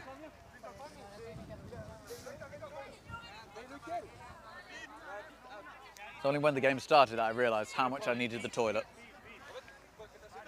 I'll try and take the mic off before I go. There we go. Keeper for Eagles with possession, passing up to number 17. Number 17 going for a run on the goals. Lovely little swoop. But it looks like the bludger turned the hoop, which has meant that they did not get the ball in. If the ball didn't go in, that's no goal. There we go. You learned something.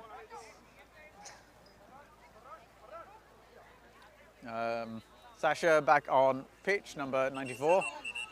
The only name that I actually know, so there's that. We have another brooms down. Is this going to be a third Olympian in the box? Let's find out. Supposed to be playing out here. Yeah, we're gonna say. Currently, there are only 4 members of the Olympians on the pitch, and they've been able to keep the score. Well, keep any goals going in. Pass to the far right. We now have number 14 of the Olympians back on pitch. Pass to centre, 18. The Paris Eagles really not pressing their advantage with when the Olympians were down a bludger. Oh, we're just getting the back of someone's head there. Sorry about that. Oh, unfortunate dropping of the broom, which has allowed the Olympians time to regain their defence, but it doesn't matter. Bringing the score to 10-all. Double Denim back in the line of the camera.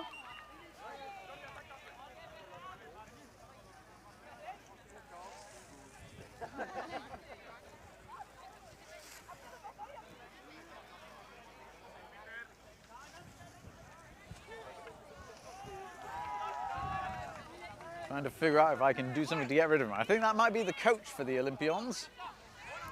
Lovely bit of beta play around the hoops, with the Olympians getting in to disrupt the beta defense. However, it looks like bludger control is now with the Eagles. They are charging it down. Number 8 now getting control of the volleyball, passing it off to their waiting wing player, who is now charging for the hoops. They've gone for a dunk, and they've managed to get it in. Let's have a look how this went. A little jump, down it goes. Beautiful work. Fun? That one walking backwards.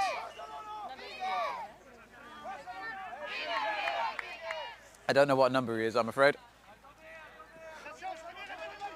Bludgers at the moment. There is 1 for 1. There's only 1 bludger on defense. However, they are now free to take the field. Takedown. Lovely bit of delaying play there by Sasha. But they bought time for their team to reset into a defensive play. Ooh. Let's see. 9 minutes! 9 minutes? 9 minutes? I think that means that's enough minutes, really, isn't it? Chase is trying to do a little, well, making a fake little switch. I don't think that throw was ever going to go anywhere near the goal, but, you know, it's worth a try. Oh, but it does look possible. Is this a helpless receiver? I'm not quite sure what the... God, did he lift him? Then? Was it helpless receiver? Was it... Only time will tell. Ooh, what was the card for? Niklas! Card caller. Illegal contact coming from behind. Yellow card for number 38. Popping a squat on the pitch, very nice, so that we can see over him on the cameras. Oh, a good shot, and it looks like it's a pass. And that's going to bring the score to 30-10, I believe. Oh, hello, what's happening here? Oh, Titans going for a quick run, but unfortunately not giving the volleyball back to their keeper to reset the play. Unfortunately, that's a mistake that might have cost them a quick breakaway goal there. Of course, once a goal has been scored, you can start as soon as the volleyball is returned to your keeper in their keeper zone. Wonderful work getting through the defense there, running round in a big circle to pull people off position, and then very simply popping it through the hoop. Game time is 10 minutes! Game time is 10 minutes. You know, I like this score table. They're loud and concise. What do you want? Right, bludger possession is still with the Eagles. Now it is no longer with the Eagles. It has been retained by the Eagles. Well done. Paul McCartney would be proud.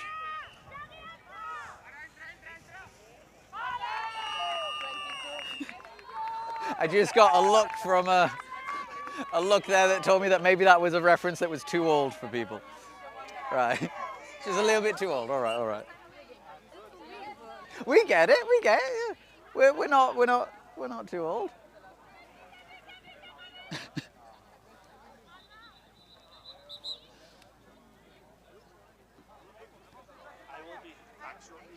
Bludger possession still with the Barcelona Eagles.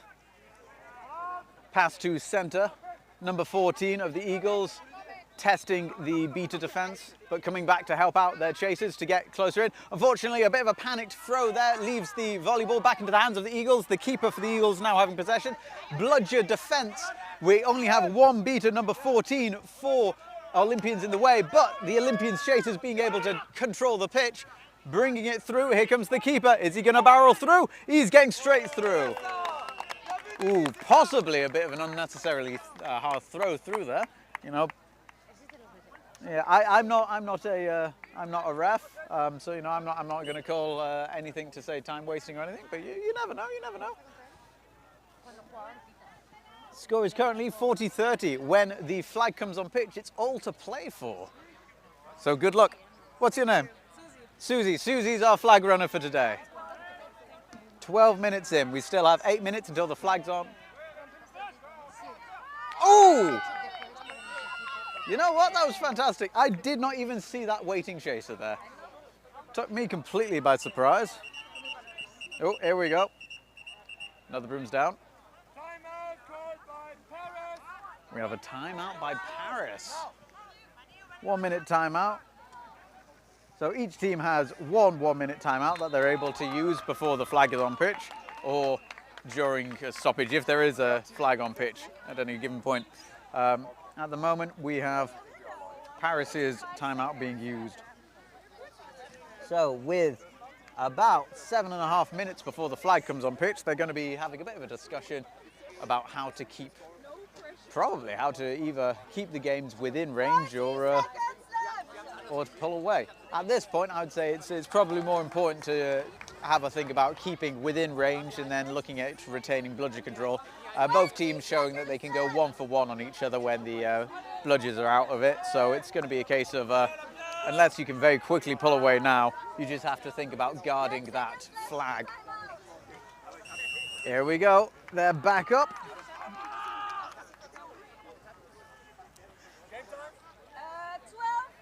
Both teams here, oh hello again. Both teams having a lot of substitution options here. I think these are some of the biggest teams of the tournament. Possibly having...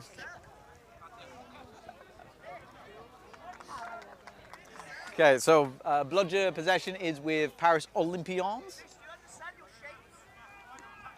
Bon beat there. Big long shot over the hoops, getting straight to the hands of their waiting chaser, running it through towards the hoops. Lovely little pop off there. Oh, not quite getting it in time to get through the hoops. Oh, that was a beautiful, beautiful tap on the tip of the broom of number 13 there, sending the keeper back to the Olympiens hoops. Keeper for Barcelona Eagles now with the volleyball. Where are we? Right. We have the beaters are now on the, oh sorry, bludger possession is with Olympians. However, bludger possession is now with Eagles. Lovely shot in there, straight through the hoop.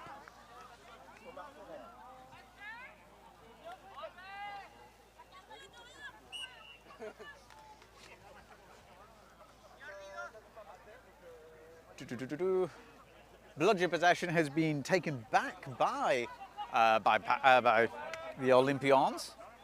I don't know how they did that, didn't see it. I was pressing buttons, I'm afraid. But if you saw it, then well done. Number 13 being contested in the centre of the pitch, passing it off to their winged players. We have a stacked wing. Oh, hello. So at the moment, wings are slightly stacked for the Paris. Ooh, back contact, yellow card. This is the first card for the Eagles, I believe. Potentially leaving a bit of an open route for for Paris. However, Paris have stacked the right side of the pitch. They have one waiting chaser on the left side and 3 chasers and all their beaters on the right side of the pitch. This might be interesting, see how it goes. 13, pass over to their waiting player, who pops it in the hoop.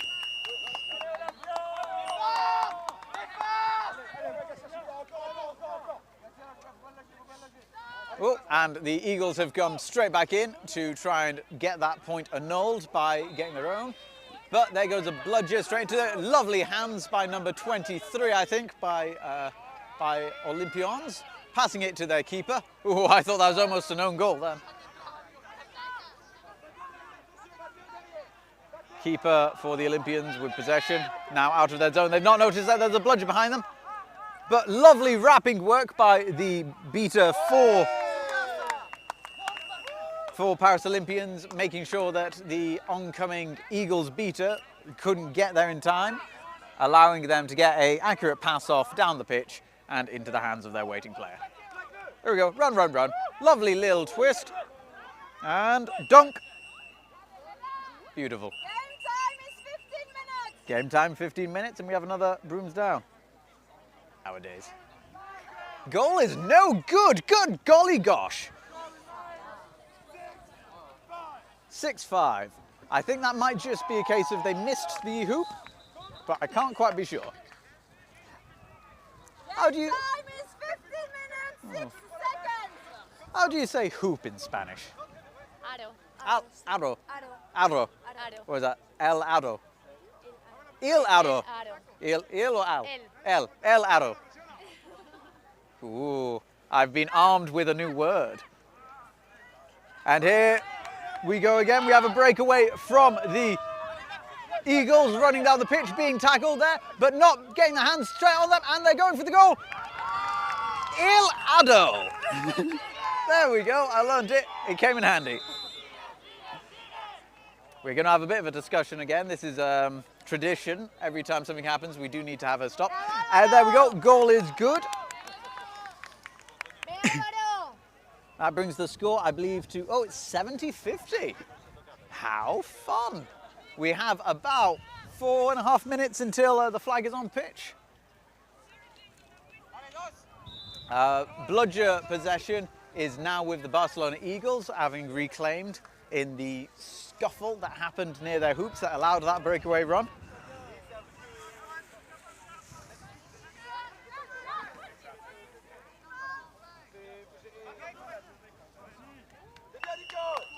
Now we do seem to be going 1 for 1 on the Qwaffle points now, or the volleyball points. So very potentially, when the flag comes on pitch, this is going to be what we see when the bludgers are moved onto the flag defence. Let's have a zoom in on that. How many legs do we count there? 1, 2, 3, 4. I've got 8. 8 legs.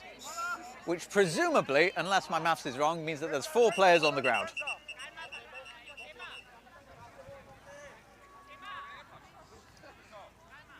I think this is not an injury. It looks like it was a little bit of head contact, but no one's injured. The Eagles have been given the volleyball. Yeah, no injury. It was just contact around the head, which caused a stoppage. And the volleyball has been given back to the Eagles. Lovely beat there by number 23 of the Barcelona Eagles. Removing the point chaser for Paris. Lovely shot to the side, and Paris getting their hands to the ball there, stopping all of that nonsense. Oh, 18 running it down, dodging them through. Oh, beautiful spin. Oh! That there deserves the ballet, if any, if I've ever seen it myself. Lovely, lovely little play. Also, I think the way that they put it through the hoop, they knew that they didn't have to throw it hard or anything like that. Sometimes it's just time wasting. I think that they played that perfectly valid and well.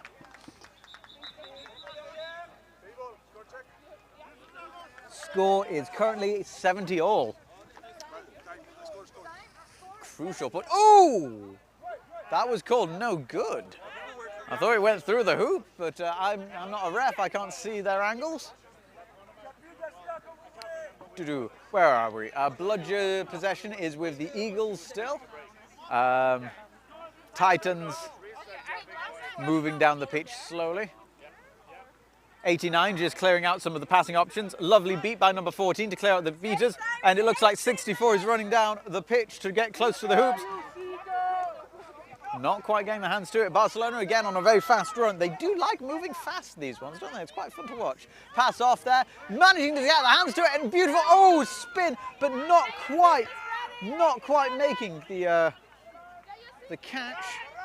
Very unfortunate. That would have been a highlight reel worthy goal if ever I'd seen one. Again, beaters just clearing out some stuff. Flag runner getting ready to go on pitch now. I've forgotten what their name was. Very loud players next door. I wish the camera could see what I just saw with the Seekers practicing. 5, 4, 3, 2, 1, go! And the flag is now on pitch. Pass over to the wing chaser, number 8. Lovely deflection, but it's knocked the ball out of the hand, and it looks like there was another shot at their back. This might be a very quick breakaway again if Barcelona are able to get to it, but they came off their broom, which is given number 30, I think number 38, possession of the volleyball, who's going to be running back into the hoops, and they're going for it. That looks like, terribly. The camera has pointed out the flag at that point. Oh, no, it's all right. This is my bad. I should have been paying attention. It is beautifully framed, and we're not. I just didn't pay attention. So hopefully that goal's called no good, so it doesn't matter. If it's not called no good, then I apologize for missing it. That was entirely my fault.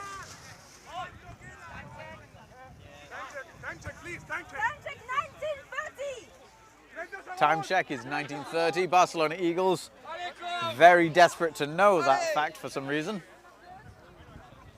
With 30 seconds until the Seekers are released to hunt down the snitch. Oh, we got a card. Barcelona Eagles. Yellow card for broom carding. Number 31. Well, I thought it was 13, isn't it? 31 apparently. For broom grabbing. Again, never grab someone else's broom without their permission. It's just clean etiquette. Volleyball is being given to the Barcelona Eagles keeper.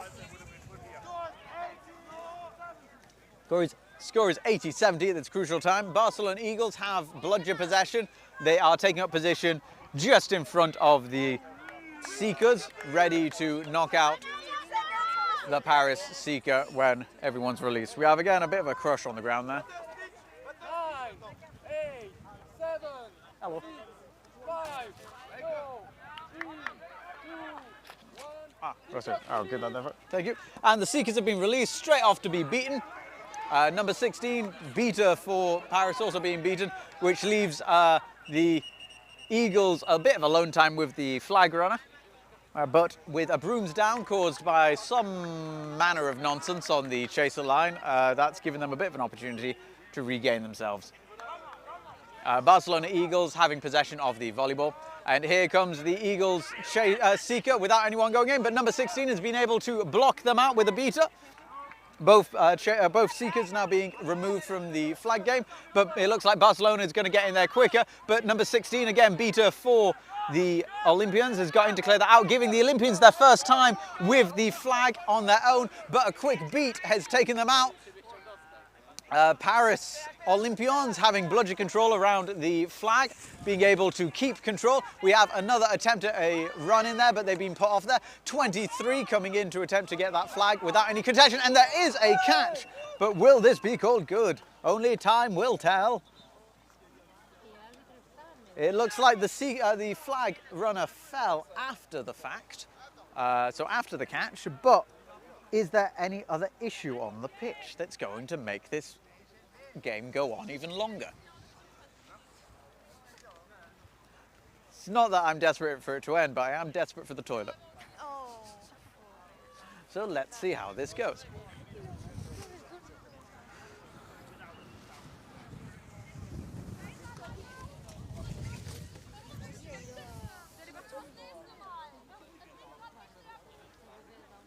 So we've got a discussion. Normally when it goes on for a bit of time, that's a sign that they might be calling it good. It also might just be a sign that they're having a bit of a chat and they're like talking between themselves, seeing who's got the best shoes on pitch. Personally, I think it's number 16, the beater for Paris Olympiens. Lovely orange shoes. Very eye-catching. Oh, there's a card coming out. What's the card for? It's a blue card. Blue card, effective play after being beat. I didn't personally see it. So we are going to be continuing play, which means that the catch is no good, I'm afraid.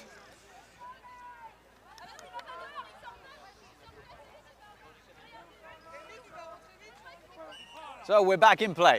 At the moment, that's going to leave the Paris Olympiens with only one beater. They're having to go in to try and get the beat on the back of that seeker, and they did it. Fantastic work. We have Paris Olympiens back on there with their seeker going in for it and being beat on the back of the knee. Beaters for Eagles are very much tightly guarding that flag runner, trying not to let anyone get in close. It does look like they're going to get a good attempt at here, and we've got another beat on the back there. A goal has gone to the Paris Olympians. That brings the score to 70-90 in favour of someone. Or is it in favour of Olympians? Olympians in the lead by 2. If they can get one more point, they are out of range, and it will go into overtime if the Eagles get a catch. They're going to be desperate to try to force that at the moment. Whoever catches this flag as it stands will win the game. With Barcelona Eagles having a lot of alone time now with the flag runner. The beater for, only one beater for Olympians is on pitch at the moment. Not really being able to help on the flag game. And there's a goal for the Eagles, which brings again. And another catch. Let's see how this one plays out. Again, the flag runner fell, but from my angle it looked like they fell after the catch. But you never know. It's all a mystery in Quadball. Ooh. Catch is no good for some reason. Right, here we go. We don't know why the catch was no good, but they're back up. Where are the bludgers? Right, bludgers are with the Barcelona Eagles. The seeker for Barcelona Eagles, again having alone time with the flag runner, with their guarding beater being able to stop the oncoming Olympians. And here's another catch. Let's see, what reason can we come up to keep the game going longer? No, you saw it, didn't you? Yeah, well, people are in the way, Unfortunately, that's the aim of the game. We've got 2 snitch flag catches on the camera. You know, 2 out of 3 ain't bad. Let's see how this goes. Cool. Catch is called good. That is a win for the Barcelona Eagles. Fantastic game by both teams, putting up an amazing game.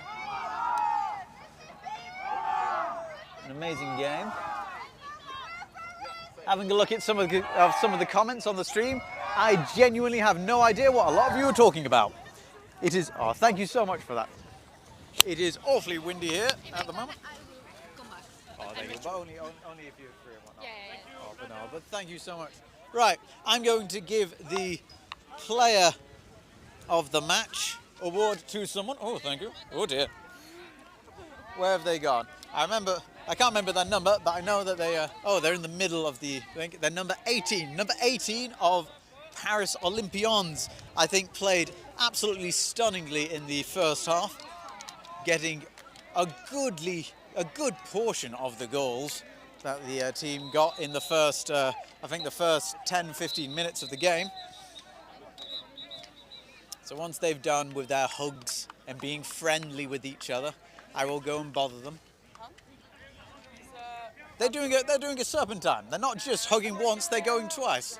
Let's see if I can grab them.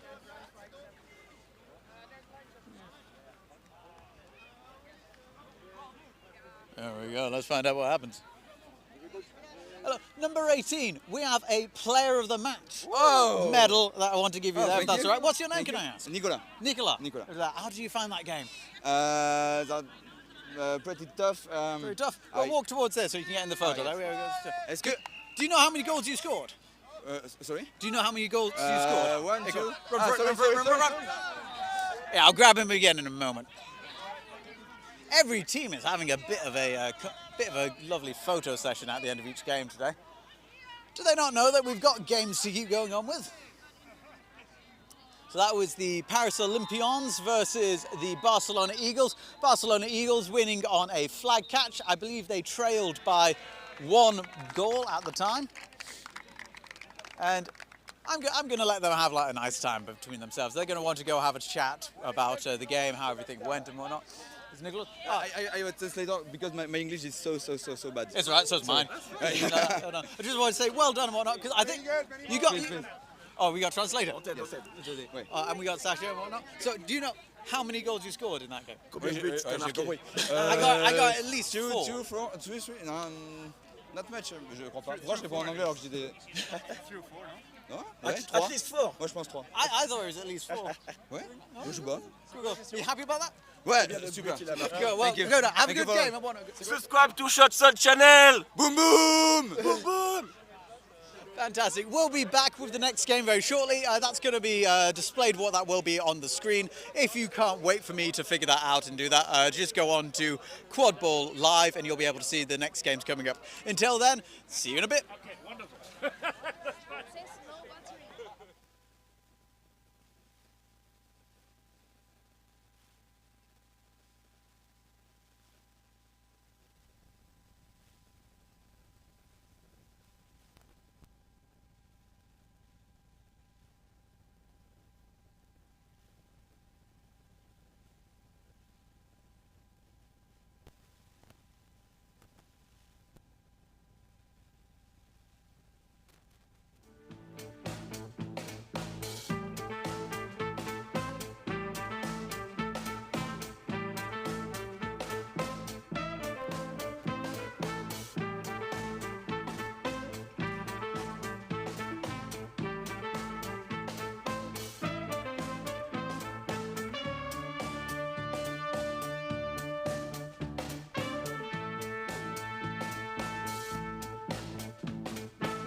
Southsea Quadball versus the Qwaffles.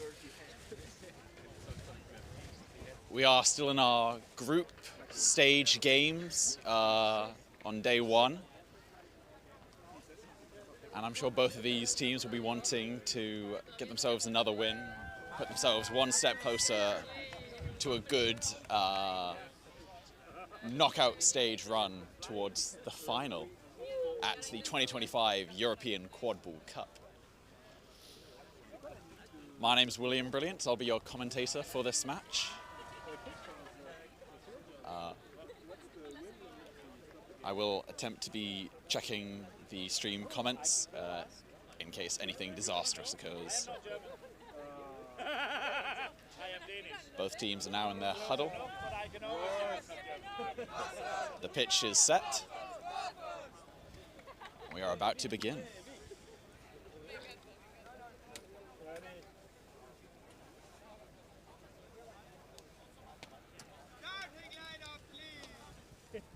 Head ref calling for the starting lineup.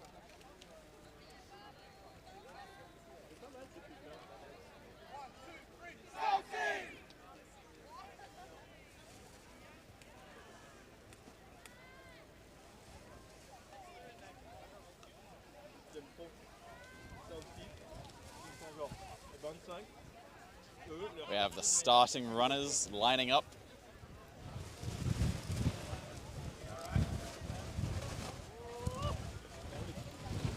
It's ever so slightly windy here, and the hoops aren't doing particularly well in that. Hopefully we will manage.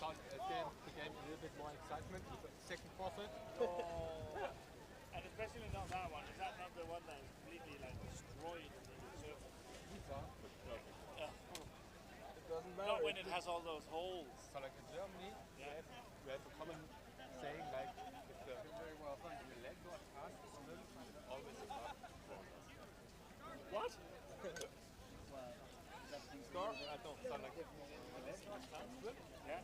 Everyone's looking good and ready. I don't get it. No? So it's just like everything you can't, everything common with why you can't. So like you always fight so like it's a bad crowd, so I don't care play. It's ready from both teams. I play paddle when I'm not here. And they're off. And it's Southsea to the Qwaffle, but Qwaffles to the Bludger, rather ironically. A pass, but beat before they could finish that. A very good attempt, and a catch from Qwaffles. But Southsea are able to claim immunity and get one Bludger back on defense. It was a good run from Southsea there, but control was able, the Qwaffles were able to use that control very well to stop the defense. All right. Okay, we have a 2-2 defense from Southsea. With a kite shape. Passed to behind and shot is in. That makes the score 10-0 to the Qwaffles. If anyone's curious, that's Qwaffles with a W, hence their jersey. Includes a rather delicious looking waffle on it. Okay, let's see what Southsea can do here. Passing around the front, they appear to be a nice box shape. A beat comes in, but Qwaffles recover it. Ball goes behind. There's a run, but beat before. The Qwaffles collect. It's no Bludgers on Southsea. Qwaffles are going to go. One Bludger back. Pass, but beat. Qwaffles retain the Qwaffle. But Southsea have just won back control. If they can look to the Qwaffle now, pass goes behind. 23 is looking good. And they're wrapped up. If Southsea can hold them down for 10 seconds, it will be a Southsea ball. But in the meantime, Qwaffles have gotten back control. But it is a Southsea Qwaffle.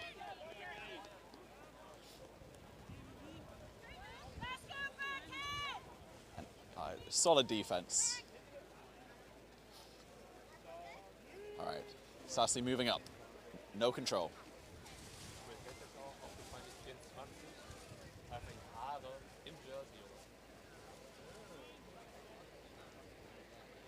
Beater's coming up, takes out the point. Is not beat somehow. Oh, an attempted trade. And meanwhile, the Qwaffles gone flying. Qwaffles are on it. 23 is making a good run, past to 22, and shots in.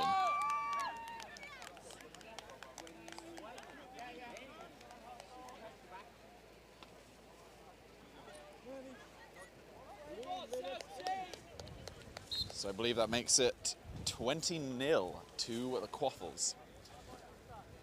I might just start referring to them as Belgium, since Qwaffle is rather confusing.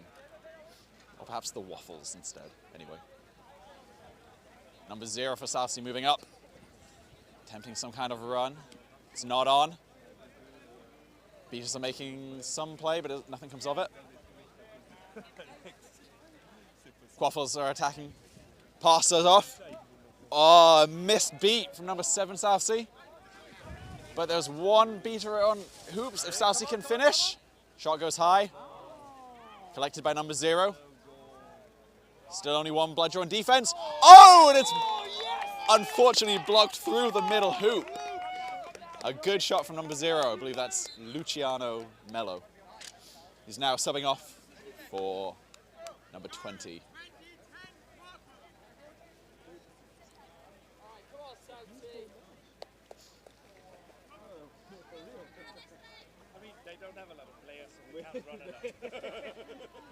Right, Qwaffles still have control. See if they can use it. Pass goes to behind. That's good ball handling, but it misses a shot. And the keeper collects for Southsea. He's looking to go. He's through. One bludger in the way. Pass off. Collected by just about Southsea chaser. They're still going, but it's a wrap up. Pass to no one, unfortunately. And that's a Qwaffles, collect the Qwaffle. And they're going through the middle hoop. It's another goal for the Qwaffles. So we're seeing an early pull away by the Qwaffles. It's definitely not uncoverable. And I think a large part of it has been because they've retained beater control for most of this. But now Southsea have that control.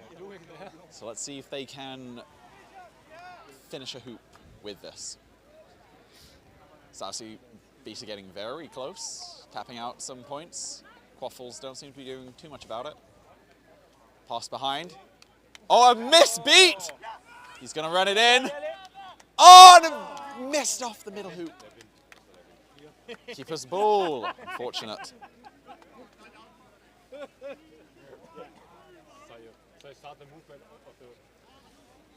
Qwaffles now moving up the pitch. I believe number 5 was just beating, so he swapped headbands to the white. Uh-oh, the equipment may have fallen. I'm not sure if you can see anything. I'll keep talking. A trade has been made by a Southsea beater. Qwaffles beat out and has thrown behind. Qwaffles making a run. A shot goes way over the top. That was a reset to no eligible receiver, and that's going to be a Qwaffle turnover. Southsea have Qwaffle, but there is one bludger in the way. Stoppage to fix a hoop that went down.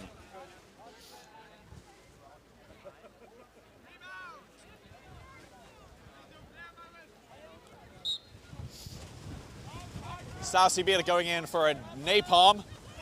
Oh, they're blocked. Barrage is running. Southsea keeper is able to put it in. But there's an advantage call against Southsea. I wonder if this is going to be for that